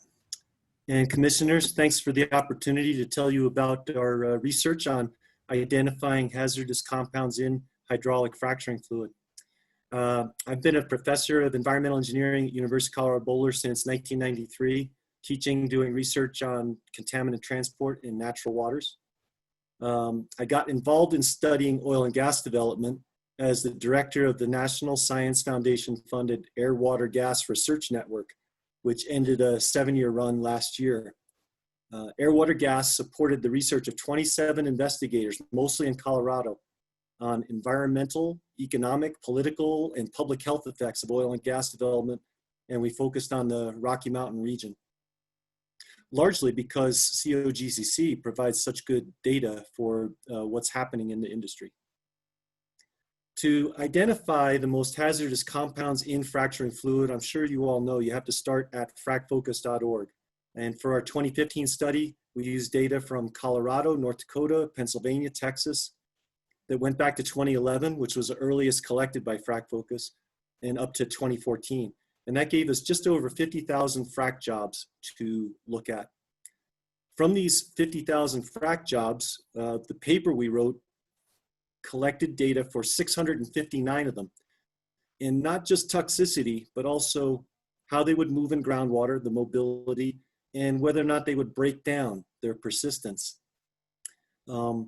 When we got through looking for all this data, we only found really complete data for 312 of these compounds, which is an issue I'll mention at the end. To deal with this problem, we needed to set up a scenario where hydraulic fracturing fluid compounds could get from an oil and gas facility to a water well. And so our scenario involved, first of all, some kind of inadvertent release or spill at the facility and percolation, infiltration of the contaminants down into the groundwater, and then horizontal transport with the groundwater to the water well and up into the home, where either by ingestion of drinking water or by inhalation of vapors from a shower or bath, the people who lived in that home might be exposed. Along the way, we assumed that the groundwater velocity was moving at about 3 feet per day, which is sort of a typical number. And the distance we used was the average setback distance for 12 states in the United States from a 2013 paper on state regulations. So it was 308 feet was that average. We recognized that we shouldn't just be looking at toxicity, but how this movement and breakdown occurred, and that a lot of the compounds would either move slowly because they stick to the sediments, or they'd break down quickly, and they would never get to the water well. But we were interested in the ones that move quickly and break down slowly. And those are the ones that would move more or less with the groundwater and get to these water wells and potentially be a problem. So to evaluate this, we called these compounds, the ones that would move quickly and break down slowly, elevated exposure potential compounds. And we figured out which ones were these compounds by setting up a graph that looked like this. On the y-axis, it's got the time to break down to 1/10 of the original concentration. That's kind of like a half-life. And the x-axis here was the time in years to be transported over that setback distance. And you can see all the compounds that appear out here would be considered of less concern, but up in the upper left-hand corner are the ones that would move quickly, fast time, and break down slowly. And that's this upper left-hand corner. So here's the full results for our paper, all 312 compounds that we had good data on. And you can see most of them are out here in this region of less concern. So we want to focus in on the upper left-hand corner in the red triangle there. And I'm going to zoom in quickly. And here's that same red triangle with a bunch of the compounds named that are in that red triangle. These are elevated exposure potential compounds. These are the compounds that appeared on the list that Matt showed at the beginning of this presentation here. The summary of this is the main point of the work we did back in 2015 is that we should focus on these fast moving, slow breaking down compounds as the ones that we should pay the most attention to and prohibit these compounds of elevated exposure potential based not just on toxicity, but also on how mobile and persistent they are. A key point in this was that we have to update and focus this elevated exposure potential list for the state of Colorado, focus on Colorado. Mr. Ryan, I'm sorry, you have exceeded your time. Could you try to wrap up for us? Yep. Get this updated for the last 5 years, get new data in there, look at some of these compounds as potential tracers of oil and gas contamination and analyze for things that we don't usually analyze for in water samples, and recognize that groundwater moves slowly. And what we do today may still not preclude the fact that past practices may show up as future problems. That's what I've got for you. Thanks for your time, and be glad to take any questions if there's any time left. We do have time for questions. That does not count against a party's time. So I would turn to my fellow commissioners and ask if we have questions for this panel.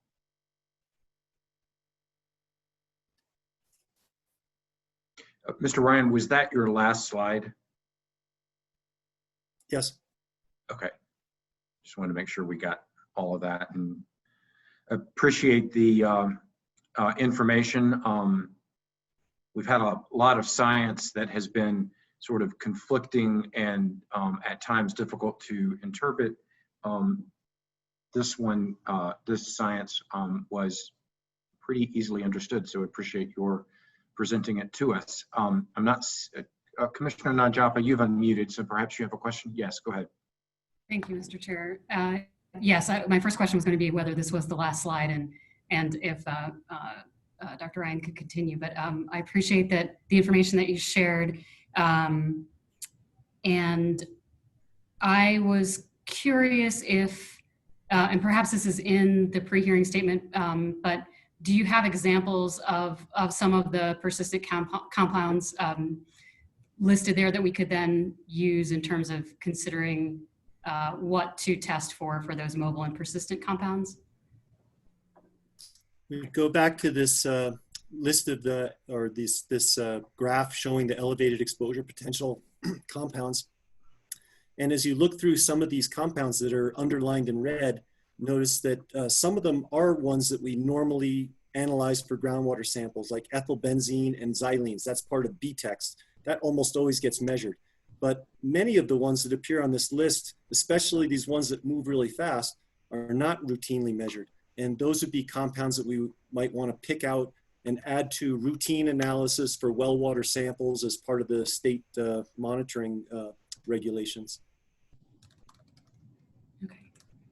Thank you very much. I had another follow-up question, Mr. Chair, but more for staff, perhaps, if I may. Yes. And that was, I appreciated the comment regarding our table in 411 and the chemicals and our prior discussion related to potentially extending that statewide. But I appreciate the comment about making that sort of a living list that could be updated. I was curious, again, to ask the staff, is there a formal process for that? Is it just something that we can update on a certain frequency or as new data become available? Would just like staff to comment on that if possible, please. Director Murphy, AAG Minor. Thank you, Chair. To me, the answer is fairly straightforward in that the Administrative Procedures Act of Colorado and also the commission rules allow this commission to take action through rulemaking on an issue like this as appropriate. I'm sure either Kyle or Joel will correct me if I'm wrong, but that the flexibility and the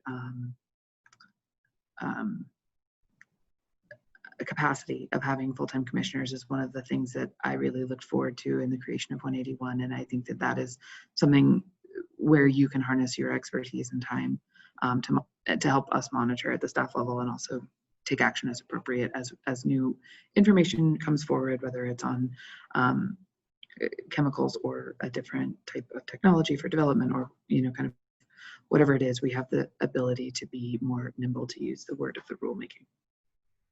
But we do need to do it through a rulemaking. And I think that that is what finally made AAG Minor not want to correct me again. That's correct, Director Murphy. If I can just add to that, Mr. Chair, the reason I smiled when Director Murphy said through a rulemaking is that the Administrative Procedure Act's incorporation by reference provision, which you've now heard me discuss many times, only really allows an agency to tie a standard to, say, like a current list. What we've done here is, rather than tying the list of chemicals to, say, another pre-existing list or to Dr. Ryan's paper, staff just put the list of chemicals in the rule. But that approach of putting it in the rule does mean that it would need to be updated through a rulemaking. It couldn't just be, this will be automatically updated over time. I think that's not what the Administrative Procedure Act contemplates for agency rulemaking processes.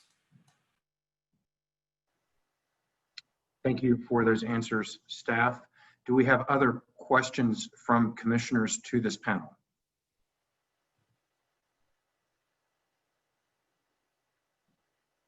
All right, I'm seeing no further questions. Thank you for your testimony this morning.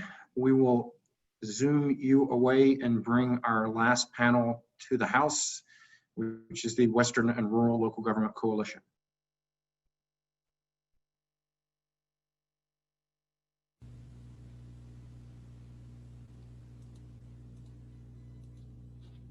Mr. Chair, we'll get the panel in, and we do have one last panel after the Western Rural. Oh, sorry, Small Operators Society. I didn't see that. So we're almost there.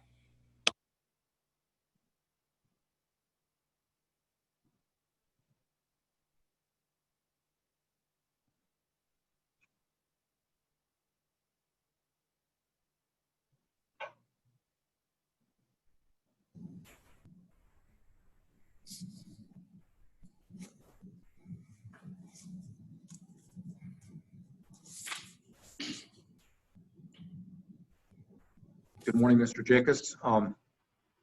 Looks like we have you and Mr. Nguyen, your associate, Mr. Weaver, and Mr. Lepore, and Brad Mueller. Yes, I'm looking for Mr. Vaughn. a third witness of ours who will also be presenting on this 200 series. There he is. Okay, I think we're ready. Good morning, Chairman Robbins, Commissioners, Director Murphy, John Jacobs for the Western and Rural Local Government Coalition. To begin our testimony on staff's proposed 200 series rules, we have three witnesses with us today. They are Matt Lepore, President of Insight Energy Law, Phil Vaughn, President of Phil Vaughn Construction Management, Inc., and Kirby Wynn, Oil and Gas Liaison for Garfield County. I'll turn it over to Matt Lepore. All right, can you all see our screen share? I can see it. Yes, we can see it. Good morning, Commissioners.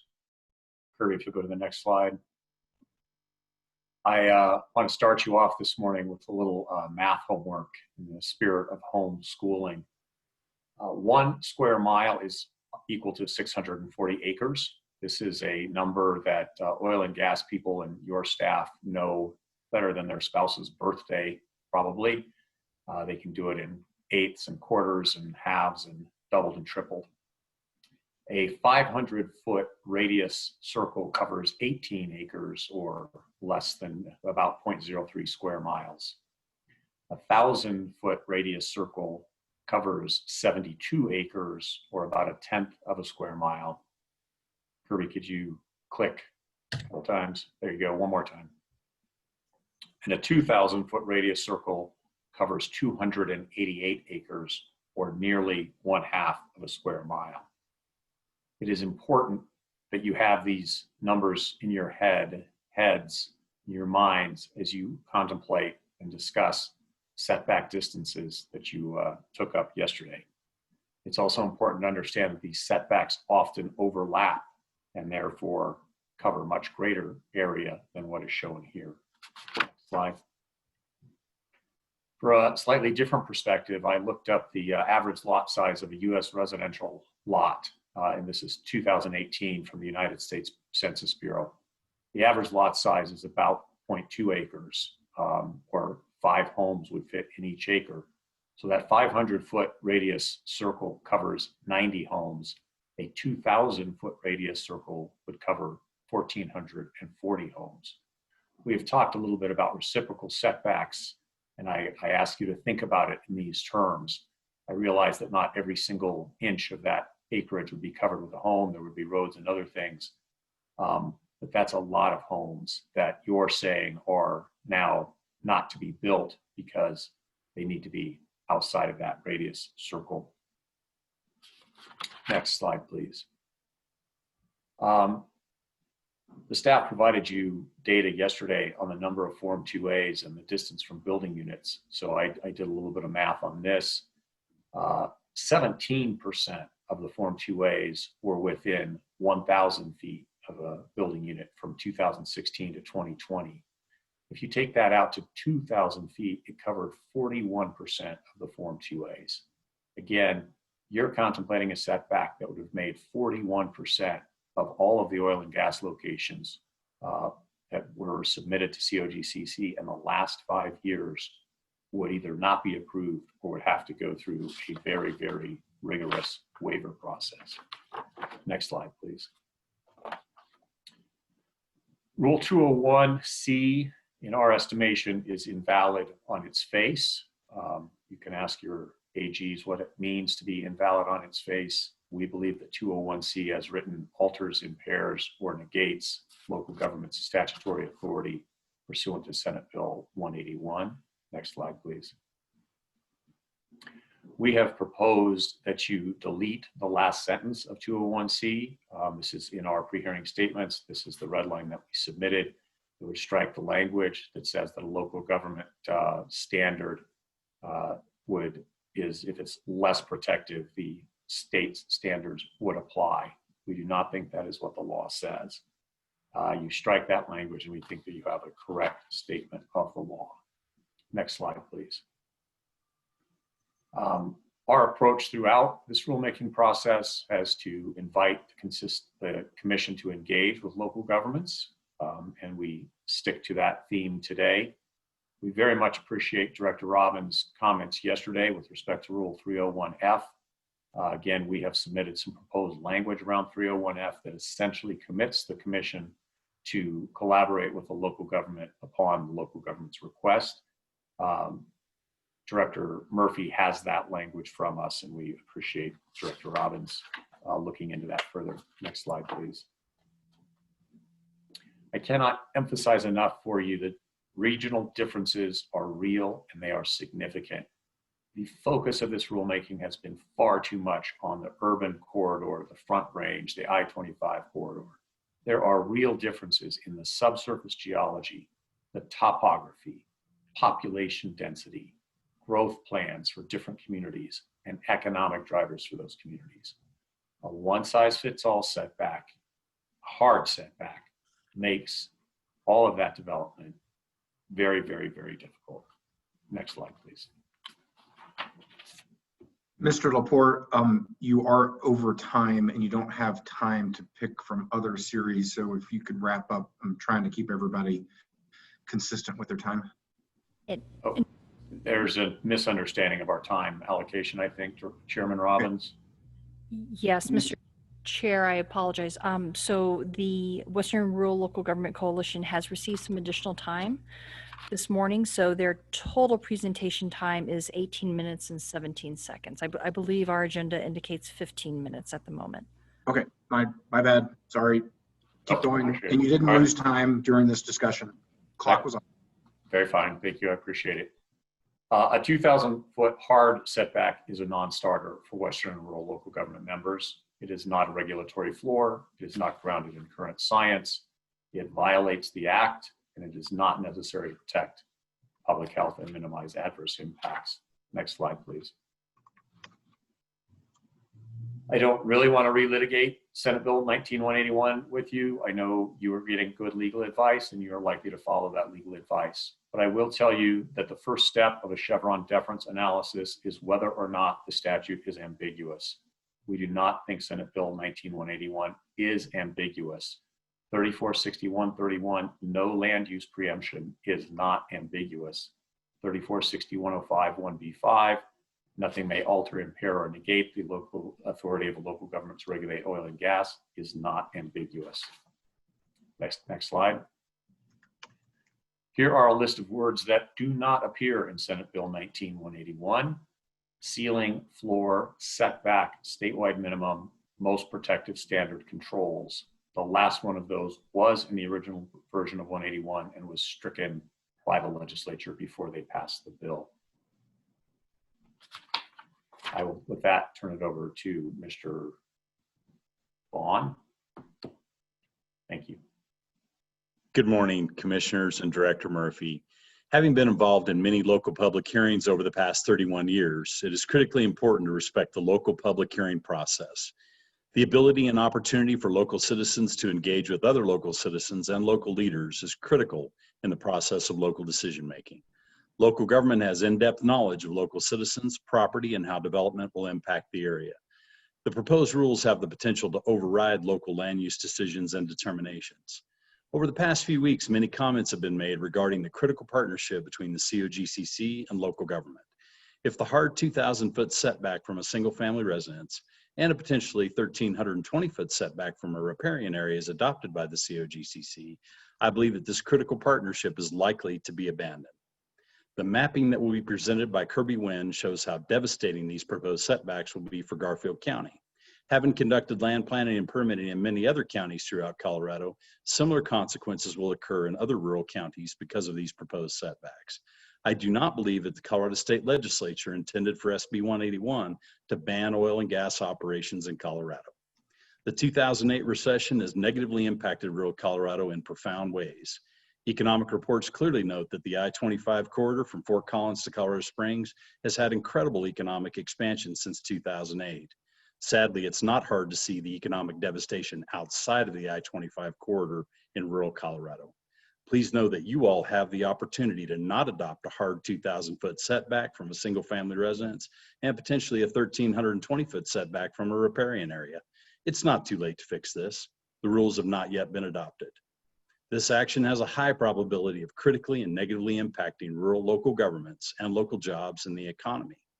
50 to 90% of rural local government budgets are derived from the oil and gas industry. These local governments include school districts, hospital districts, fire districts, library districts, recreation districts, irrigation districts, county government, and other critical social services. It appears to me that rural Colorado will ultimately bear the brunt of these decisions. We understand the nuisance impacts of oil and gas are important to address in all of Colorado. Rural local governments are adept and experienced and have been successful in regulating the surface impacts of oil and gas. We as well understand that the Denver Metro Front Range oil and gas conflicts and subsequent rulemaking may have the potential to unwittingly further ruin rural economies.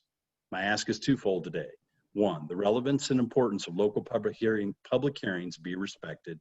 And secondly, that the COGCC consider not utilizing a one-size-fits-all approach and considers rural and metropolitan areas different regarding setbacks. Please remember that we're all Coloradans. However, we all have diverse and unique needs that are better addressed on a local level. I'll turn it over to Kirby Wynn. Thank you. Thank you, Phil. If you all give me a minute to get this PowerPoint set up again, I appreciate it. Yep, take your time. Mimi, start the clock. Ms. Larson. Okay, thank you all very much. Early collaboration by the Oil and Gas Commission with local governments who have picked up the oil and gas regulatory mantle really is a crucial element for harmonious, co-equal state-local siting decisions. We really want to work with you. As noted in our pre-hearing statement, Garfield County and other members of the WRLG Coalition have already determined we are vastly increasing the scope of our regulatory control over oil and gas, and in particular, the siting of facilities. We are beginning this local land use regulation rewrite just as soon as this mission change rulemaking is completed, which sounds like it's going to be at the end of October at this point. But we're waiting for that so that we can take full advantage of our co-equal regulatory authority and do so in as harmonious a manner as possible with COGC regulations. We approach this rulemaking, as we keep saying, I believe, as an opportunity to ensure local governments and the commission collaborate early in siting processes, so both may bring issues forward for resolution early and to avoid, to the extent absolutely possible, any kind of state-local conflict. So let's take a look at what a hard 2,000-foot setback might look like in our area. We looked at a similar map the other day. As we look at this map, you see all those large blue contiguous areas. That's 2,000-foot setbacks that merge together because of largely dispersed homes that are somewhere within this 2,000-foot range, and these buffer zones or these setbacks hit each other.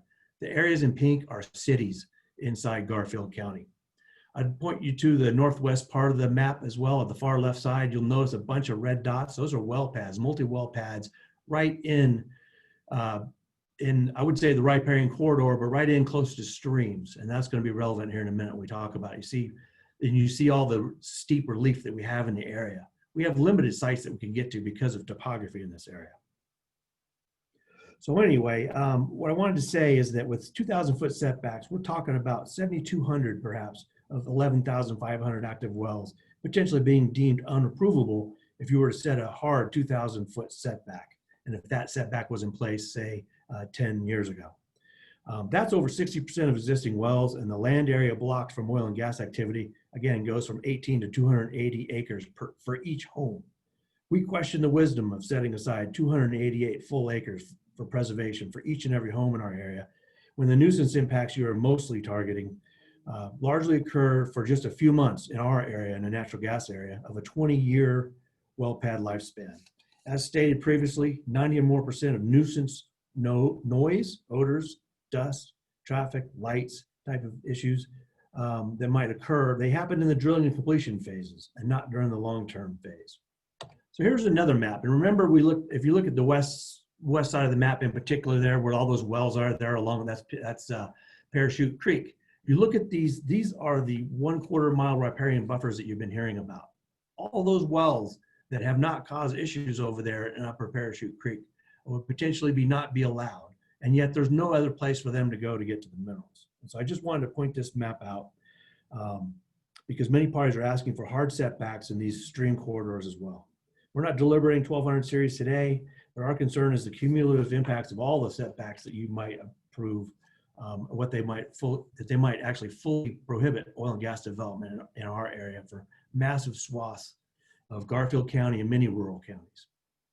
Our concern is if you have half the appetite for large, first-in-nation riparian setbacks that you have shown for home setbacks, and if you also can't find a way to collaborate as co-equals with local governments on regulating nuisance issues in populated areas, the rural areas of Garfield County, Mesa, Rio, Blanco, Moffett, Jackson, Delta, Montezuma, Logan, Morgan County, Phillips County, Cheyenne County, Sedgwick County, Washington County, Kit Carson County, and finally Yuma County will all cease to have oil and gas activities and the jobs and the tax revenue that fund our schools, libraries, hospitals, emergency services, county and city governments as well.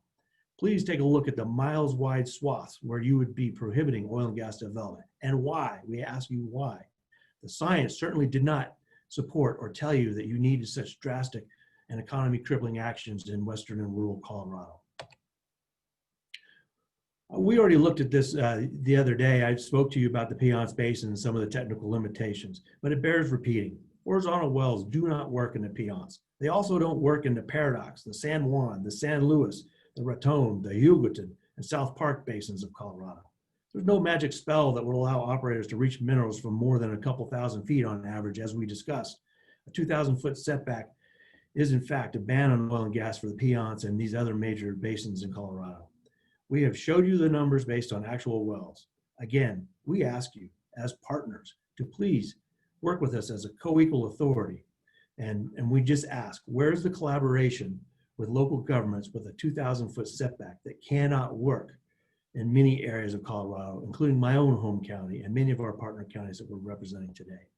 And with that, we'd like to pass it on if you have any questions for us.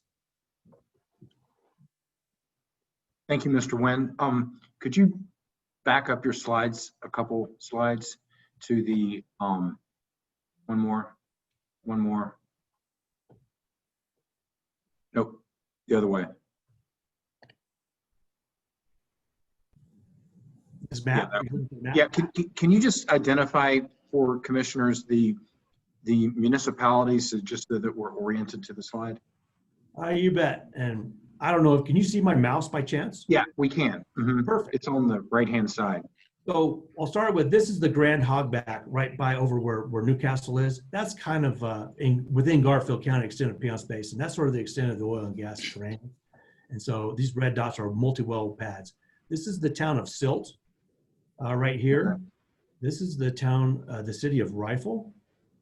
And this is the city of Parachute. And then DeBeck is just a little bit off the map there. And so this is Parachute Creek right in here. And this is the Rulson area. A lot of development in this area. Okay, and can you go to the right here? We talked about the other day. I'm sorry, say that again. So you see this big contiguous blue area here. Yeah. It looked different at 1,500 feet. It's substantial, the difference that happens between a 1,000-foot and a 1,500-foot and a 2,000-foot setback in terms of the number of well paths that get hung up in it. But this is the area that we talked about the other day. Okay, that was your blobby map yesterday that you showed us. And it's more blobby today, I'm sorry to say. Okay, and can you go to the riparian map? There you go.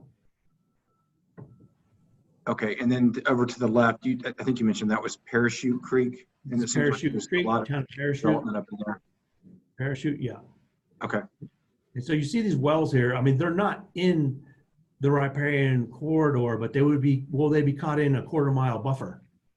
And so they've been safely operating for a long time. And that was our concern is look at all these other areas where they may want to develop up here away from the towns and away from the people. If you put in all these setbacks up here in the far north end here, there's no place to go. Thank you for those additional explanations. If I could, I would ask either you or Mr. Lepore to email the 301F language to Ms. Larson so that she can get it up on the website. And if you could just go ahead and email it directly to each of the commissioners so that we all have ready access to it, that would be helpful. Do we have other commissioners with questions of this panel? Mr. Chair. Yeah, Commissioner Nanjapa. Thank you, Mr. Chair, and thank you all for your testimony and information. We're not really covering 600 series, but I appreciate that you brought it up. And the one thing that Mr. Lepore had mentioned with respect to the 2,000-foot radius was the potential number of homes and how those may not be built. I wanted to see if you could elaborate on that a little bit, since we do not regulate housing. Sure, Commissioner Najapa, thank you for the question. So I am referring to reverse setbacks there. So those homes could be built, but the point is that what your setback says to people is that it's not safe to be in that zone. And so I think it presents problems for local governments who may want, we in fact know they will want to approve subdivisions. And historically, they have approved subdivisions much closer to oil and gas wells than 2,000 feet, within 250, 300 feet, 350 feet, et cetera. So they might approve those, but they might say, gosh, we've been told this isn't safe and we shouldn't approve those. Or do we approve them with a caveat, with a disclaimer, with a notice? I imagine you'll hear from the Colorado Association of Home Builders on this in their closing. They have historically tracked these setback distance rulemakings very, very carefully. But that's the essence of the concern. Yes, Mr. Nanjapa. Thank you. Just one other follow-up, and that was for Mr. Vaughn. I just missed the statistic that you provided. You were talking about the amount of income coming from oil and gas in the rural economies. Could you just repeat that, please? Sure. Thank you, Commissioner. That's 50 to 90% of the special districts derive their income from oil and gas activity through ad valorem taxes. And that's not counting, of course, Commissioner, economic benefits of jobs, sales tax, which of course our municipalities are highly keyed into is municipal sales tax. That's just speaking of the ad valorem taxes for special districts and for the counties. Thank you. Other questions for the panel from Commissioner? Commissioner Messner. Thank you, Mr. Chair. And so I'm going to limit most of my questions to the appropriate time to actually discuss this topic, but I do want to just try to understand a couple of things. Number one, do you acknowledge that the discussion yesterday included the determination or the continued discussion around whether any proposed setback would be hard or soft? Yes, certainly. We acknowledge that and we're encouraged by that. The second question I've got is, some of the discussion, at least that came, I thought, yesterday was around looking at a potential exception or exemption for informed consent from residents within any proposed setback. Is it fair to say that should that be included in any final draft of the rules, that would significantly change the graphics that you have placed on this map? Commissioner Messner, I have some familiarity with variance processes over the years, and waivers in particular. Waivers are not easy to obtain. And one of the reasons I wanted to show there's a difference between a waiver can I finish my but statement? I was talking specifically about the exception, right? So that's different than a waiver, and that's different than a variance. So I was wondering if you could just talk to the exception piece. Sure. So the exception is predicated on individuals signing an informed consent document. Is that correct? Correct. Yes. Right. So an operator needs to go secure those. I call those a waiver. So I'm sorry. That's what I think of that as. We'll call it informed consent. One of the reasons I wanted to show you the acreage involved is 288 acres could be a heck of a lot of individual homes, owners, and occupants. So that's a cumbersome, time-intensive process to begin with. One holdout breaks that chain, and the homeowners are going to know that.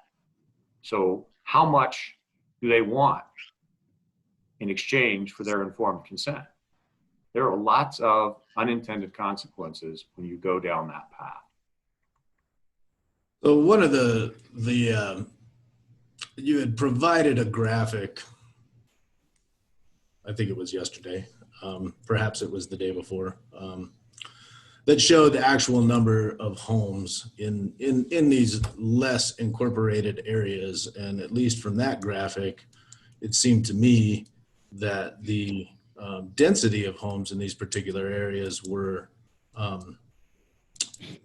pretty minimal versus something, closer to Battlement Mesa or the towns of Rifle or Silt or Dubuque. And so while I do hear what you're saying as far as, taking a blanket radius and placing it on, a blanket quarter acre, not even a 1/10 of an acre subdivision situations, that's not really the situation we're seeing on the ground in these particular maps. Is that correct? I think you're going to see all kinds of different situations on the ground, Commissioner, from less populated, less densely populated, as you suggest, to much more densely populated. And I come back, it takes one person holding out to throw that waiver process out the window. Mm-hmm. So it's not a slam dunk by any stretch of the imagination. It's a long, long way from a slam dunk that you're going to get 100% of your owners and occupants to say, yeah, sure, put it here. If it's the surface owner and the mineral owner, those are different things. But people who don't have that tie to the project, whether it's an economic tie or another tie, maybe they don't want that oil and gas location there. Right, may not want that there. Right. So I'm going to hold the rest of my questions to a more appropriate time for this discussion, but I appreciate it. Thank you. Commissioner Nanjapa. Thank you, Mr. Chair. I had a couple of follow-up questions. Actually, just one, I guess. You had provided, Mr. Lepore, the data on the Form 2As that were within 2,000 feet in the last 5 years.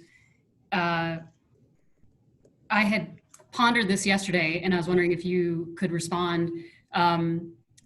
How many of those would have not been possible if they were moved to 2,000 feet? Let me see if I understand your question fully, Commissioner.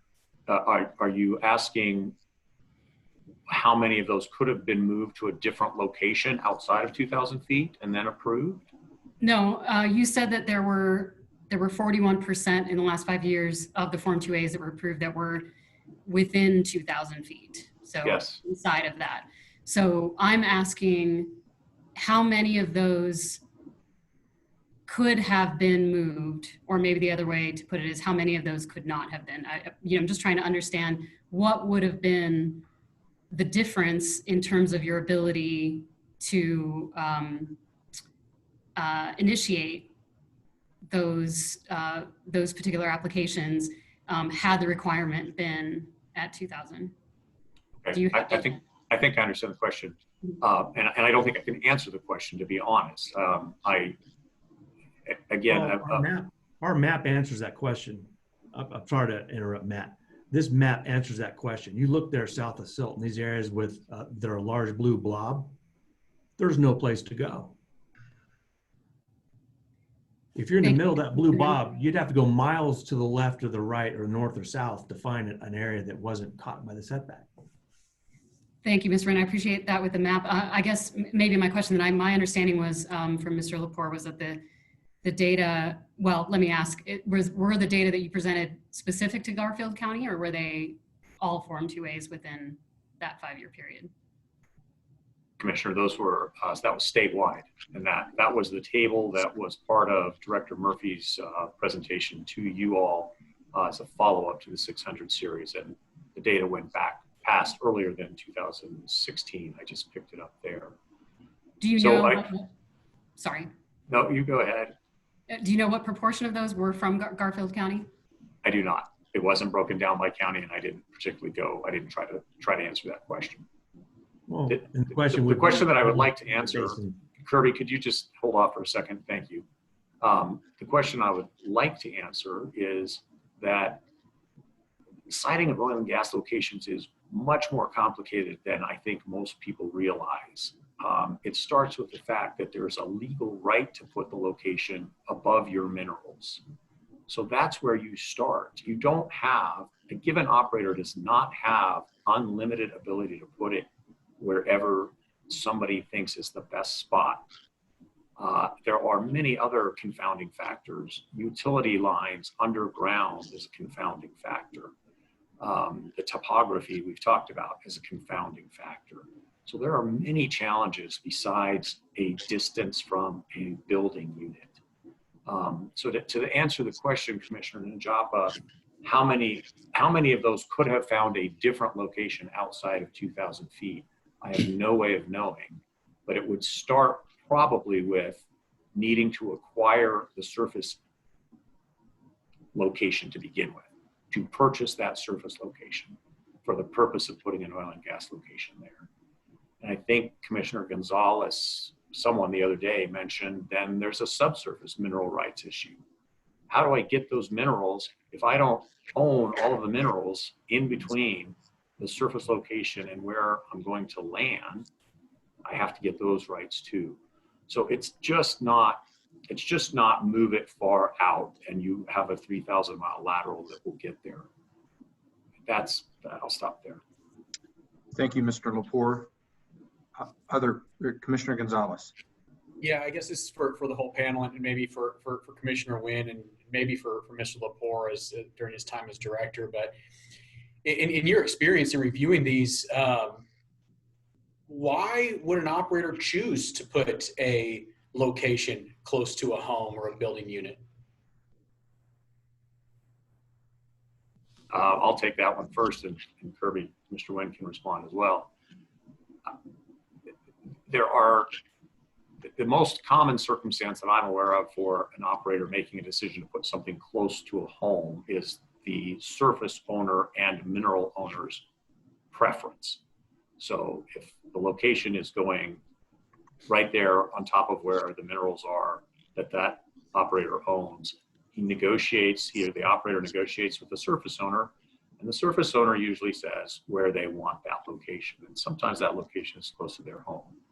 It has happened in the past that where that surface owner wants it is as far away from their house on the edge of their property, outside of their irrigation system, and then it gets pushed closer to the neighbor's home. And that was one of the beginnings of this process of what are the right setbacks. It's not very fair when the surface owner, who is going to benefit from those development of those minerals, pushes that location next to their neighbor's house. We'd like to avoid that situation anytime we can. And so let me follow up with that. Why wouldn't they just choose a different surface location? Go ahead, Kirby. A good example would be Battle on Mesa. So we have 2 well pads that were approved and they've been drilled and they're producing currently. Inside Battle on Mesa, 700 feet from some apartment buildings and 1,000 or so feet from some other houses, that sort of thing. And this is the issue. The surface owner designated those spots. And when the county pressed the operator, which we did, to show us something else further away, they demonstrated through an alternate site analysis clearly, and your staff was there to see all that work that was done and what they talked about, the things I talked about, the technical feasibility, how far away can you reach the minerals from? They could not reach the minerals. And so the surface owner was okay with the site. And for noise types of nuisance issues, I think I told you the other day, I did not get noise calls for that Battle on Mesa D-pad that I showed you an aerial photo where it had the apartments off to the side there. I went over and I knocked on a cold call. I knocked on these doors. I asked them how they're going. I mean, it can be mitigated, and it has to be mitigated if it's going to be closer to homes. And it certainly can be done. We've shown it to be done successfully. But sometimes you're hemmed in. You just can't get to it. A horizontal drilling isn't going to work in that spot. It just flat out doesn't. And so you're stuck with a decision. Either you ban the access to the minerals, or you find a reasonable accommodation and you manage it closely, like Garfield County did. That was a full-time job for me for 2 well pads to be there, and the operator, 24-hour observation of the activities and immediate response is what we did to make sure that citizens were attended to the absolute extent possible. Anyway, it's a challenge. Mr. Gonzalez, did we answer your question? You did. Thank you. Thank you. Thank you, panel. Do we have other questions?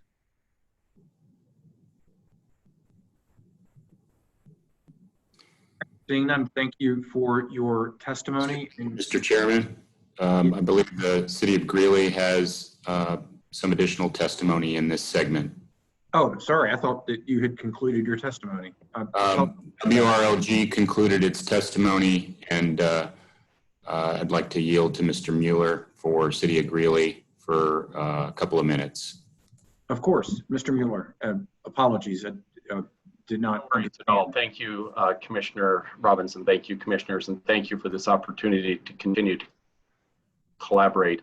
I am actually going to abandon my planned spoken comments in favor of sharing you a dynamic map of Greeley to speak to some of the issues that you've been discussing more recently.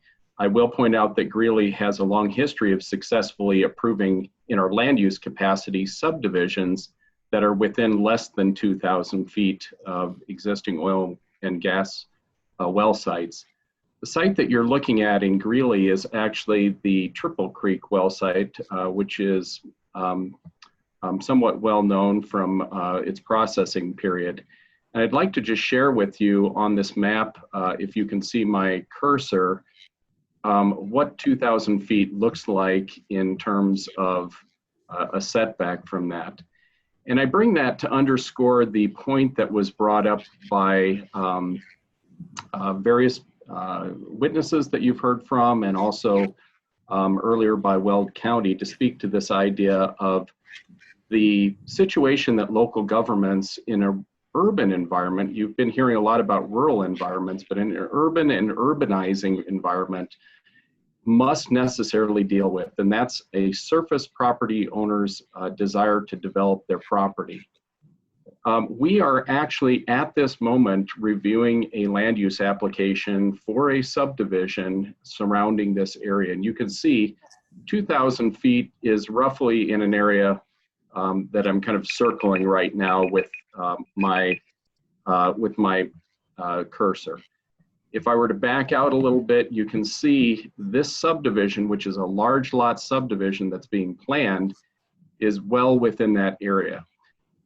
It would be easy to conclude that that subdivision should just not take place, or that maybe the oil and gas well shouldn't have been placed there to understand those bigger issues.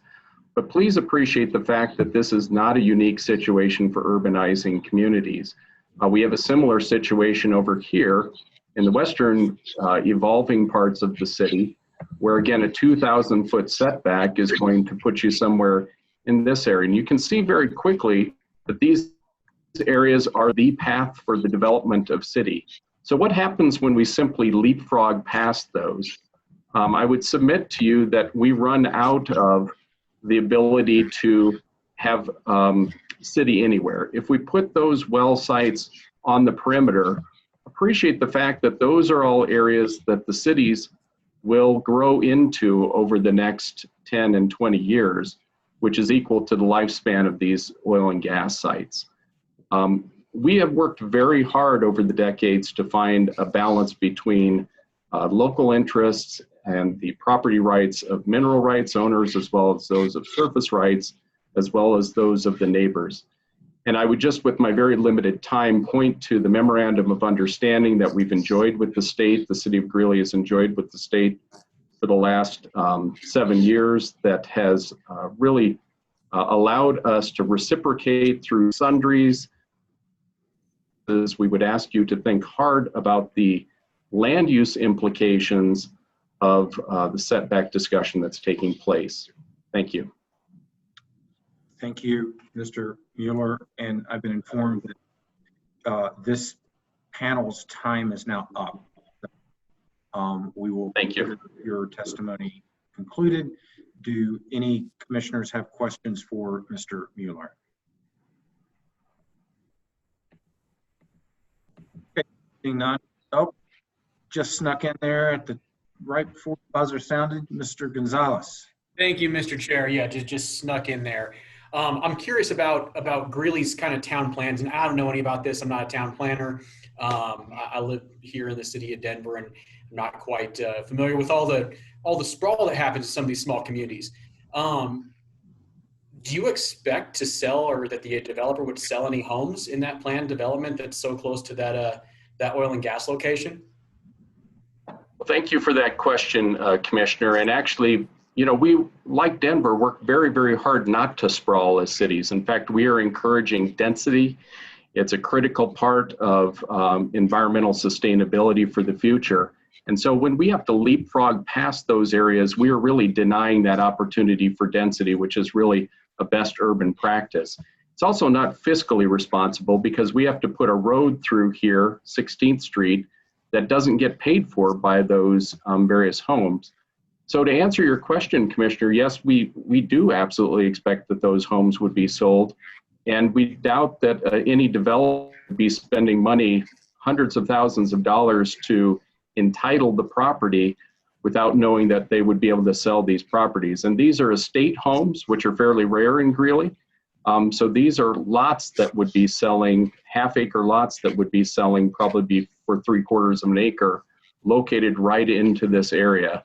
With a little more time, I'd be happy to show you the draft plat, for example, but just know that it's not all that different than some of the lotting patterns that you see around here. And in fact, past practice tells us that that is the case as well. Another well that is fairly known, the Northridge Estates pad, which was developed a number of years ago, somewhat controversial, nonetheless has these homes developing today, as well as all of these. So people are buying into it. Ironically, one overlooked fact is a school site that got built within 2,000 square feet, charter school from an oil and gas site that's been long established in the industrial quarters of Greeley, just within this location right here. So you can see a school that was built by their own initiative within 2,200 feet. Thank you for that answer and testimony, Mr. Mueller. Other questions for this panel? All right. Thank you for your presentation. We will zoom you away from the panel and look to Ms. Larson to bring Small Operator Society to the House. Thank you again. Thank you.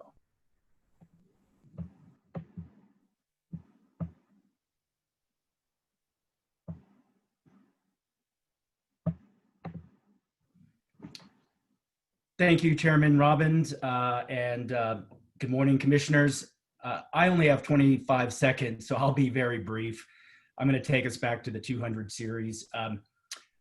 SOS shares the limited concerns raised by the prior industry group with respect to the ambiguous standard in Rules 210 and 211, as well as the concerns with certain permit transfer provisions in Rule 218. We outlined our concerns in more detail in our pre-hearing statement and red lines, and we agree with the red lines industry proposed earlier this morning. As someone who negotiates purchase and sale agreements and exchange agreements, it is very easy to see how requiring most of the information currently proposed for a Form 9 prior to the closing of a transaction will introduce chaos and uncertainty into those transactions. And it is simply unnecessary. Mr. Moore, given that, yes. 25 seconds evaporated really fast. Can you close up? Yes, I'll just open it up for questions. I apologize. I'm happy to answer questions about the permit transfer provisions or some of the testimony you heard earlier today regarding mergers and bankruptcies, which I believe was inaccurate. And with that, I conclude. Very good. Thank you, Mr. Moore. Questions for Mr. Moore by commissioners? All right, since you opened the door, tell us what you believe is inaccurate about the mergers and transfers and whatever that question was. Thank you, Chairman Robbins. I think the main issue I took is that there was an assumption earlier today. And by the way, I'd like to point out that, as I believe has been made clear, financial assurance is not within the scope of this rulemaking and will be addressed at a later rulemaking. But there seemed to be an assumption that if a company declares bankruptcy, that all of their assets immediately become orphaned. And that's just simply not the case. In the overwhelming majority of the time, once a company declares bankruptcy, they're usually attempting to restructure their debt so they can continue to operate, or they're purchased by another company or merge into another company, which also continues to operate and assume any liability. So I just think it's a misunderstanding to assume that because you have a certain company declaring bankruptcy, that poses some threat of orphan wells that will be a burden on the taxpayers. Thank you for that clarification. We appreciate that. Other questions for Mr. Moore? All right, I'm seeing no further questions. Thank you for your participation. We will Zoom you away, and I will turn this over to Ms. Larson for next steps. I believe it's party closing statements. Can you provide us with, am I right? And if so, how many parties are planning on closing so we can figure out what's next? Yes, at this point, only one party has indicated that they're going to present a closing statement, and that is La Plata County. And they have 2 minutes and 31 seconds to do that. Very good. Then let's bring La Plata County back to the House, hear their closing statement. And then at that time, I think we would take our lunch break and then hear from staff on closing after lunch.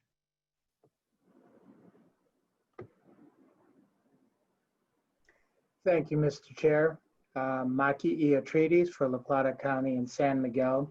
I'd like to make just 4 points. First is about definitions. There's a lot of criticism about unfettered discretion, and the counties have proposed several definitions, but the most important, we think, is a definition for the word protect. This word is now becoming one of the most important words in the rules. And the rules currently define mitigation, minimize adverse impacts, and we think defining protect is going to help implementation of the new rules. It would not limit your discretion, and it responds to the criticisms that, some criticisms that have been addressed. But functionally, I think it'll be very helpful to you. The second issue on mitigation, on definitions, is the definition of mitigation. We suggested an amendment to line up with the new rules and to put into it the prioritization of steps such as minimize, rectify, reduce, or eliminate, and then finally offset. I think that would be consistent with what you're doing elsewhere and will help facilitate implementation. The second of the 4 points I'd like to make is about existing facilities. As we just discussed a little while ago, a little more clarity in the statement of basis and purpose will help everybody with implementation. It would be a very practical revision. We do plan to send an email to staff to try to facilitate that. And on that, we really encourage that the trigger for applying new rules to an existing facility not just be limited to a modification, that seems to be the main trigger, but if the issue goes to the core purpose of the mission, protection of public health, safety, welfare, environment, and wildlife, I think that's another appropriate trigger for you all to consider about when a rule applies. And the third point we'd like to make is to just say, me too. We agree with Adams County's request about Rule 218 and notice of intended transfer. And we agree with the affiliated local governments and their edits to Rule 201.b. And then finally, we wanted to make a comment that reinforces one of our written provisions in our pre-hearing statement related to transfer of assets. We have a unique issue in this corner of the state, and for facilities that have financial assurance from a private operator, if it's inside the tribal reservation, if it gets transferred to a tribe, we'd like the existing financial assurance to run with the land so that the transfer doesn't result in a weakening of the protections that already exist if it were to go to a tribe. Thank you very much. Thank you, Mr. Iotrides. Do any commissioners have questions of this witness in closing? Sorry about that. Okay, I'm not seeing folks with questions, so we thank you for that. I've been informed by staff that their closing is actually very short. So if commissioners will indulge, I think we should go ahead and get staff's closing now, and then we can break for lunch. Director Murphy.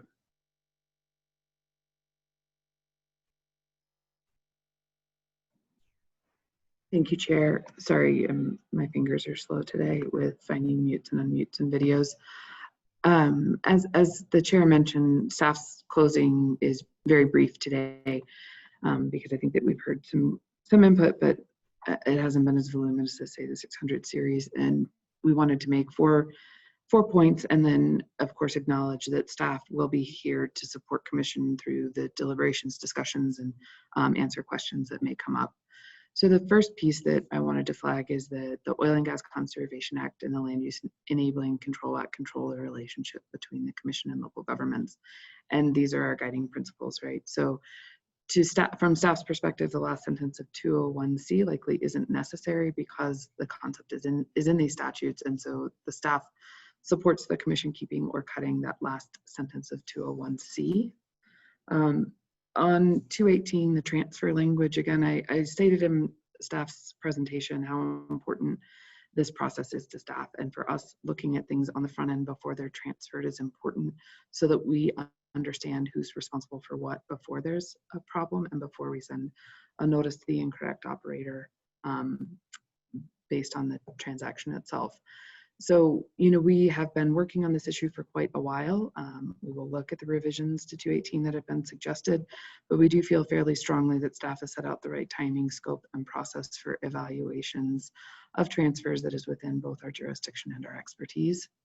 The third point I wanted to make is that we can take a look at the specific points that La Plata County raised about what I would consider retroactivity. From staff's perspective, we want to very carefully craft what the expectations are as it relates to conducting new evaluations of existing sites as compared to requiring operators to bring existing facilities into compliance as appropriate with standards. And that's the tension in retroactivity versus prospective activity that we've heard quite a bit about from a number of different folks and mostly lawyers. The fourth point I wanted to make is just to reiterate that we've heard a lot about the statewide chemical ban. Again, staff is working to build that into the 400 series rules. And so with that, I think that concludes staff's closing. Happy to take questions now or after lunch as part of the discussions. Just a quick question, Director Murphy. We had heard from Dave Neslin on behalf of industry about the chemical ban. And I think, if my memory serves me correct, but my memory is starting to wane given the endurance that we're going through. I thought he said they were okay with 22 out of 23 and they were still looking at the 23rd. Did they ever get back to us on the 23rd chemical? I have been remiss in reaching out to ask that question. I think that you've not been remiss. You've been busy. Well, it is an important thing, and as staff is trying to really truncate and make some final revisions to 400 series, it's on the list of contacts today. So I got a feeling Mr. Neslin's probably listening right now, so he may be getting in touch with you soon. So thank you for that. I don't have any other questions at this point. I'd like to mull over this over lunch, and I think commissioners probably do too, unless someone unmutes themselves. Ms. McGowan. Sorry, Mr. Chair. No, Director Murphy, can you please repeat what you said about 201C, the last sentence that's been topic of conversation? I'm sorry. Yes. From my perspective, and keep in mind I'm not anybody's lawyer, I think that the Oil and Gas Act and the Land Use Enabling Act, or whatever the right words are, control the relationship between our agency and local governments. And so our rules, those are the guiding principles for who can do what. And so I think in the regulatory language, we've included language to help clarify it or create additions to it, but we will be guided by the acts as written. And if the last sentence of 201C is not something that the commission wants to keep in, staff's fine with that, because again, the statutes are controlling. Thank you, Director Murphy. I have thoughts about that, but I'll hold them until we deliberate starting at 1 o'clock. Everybody good for a lunch break for an hour? All right, we will turn off our screens and our audio, and we will take a break, and we will return at 1 p.m. today.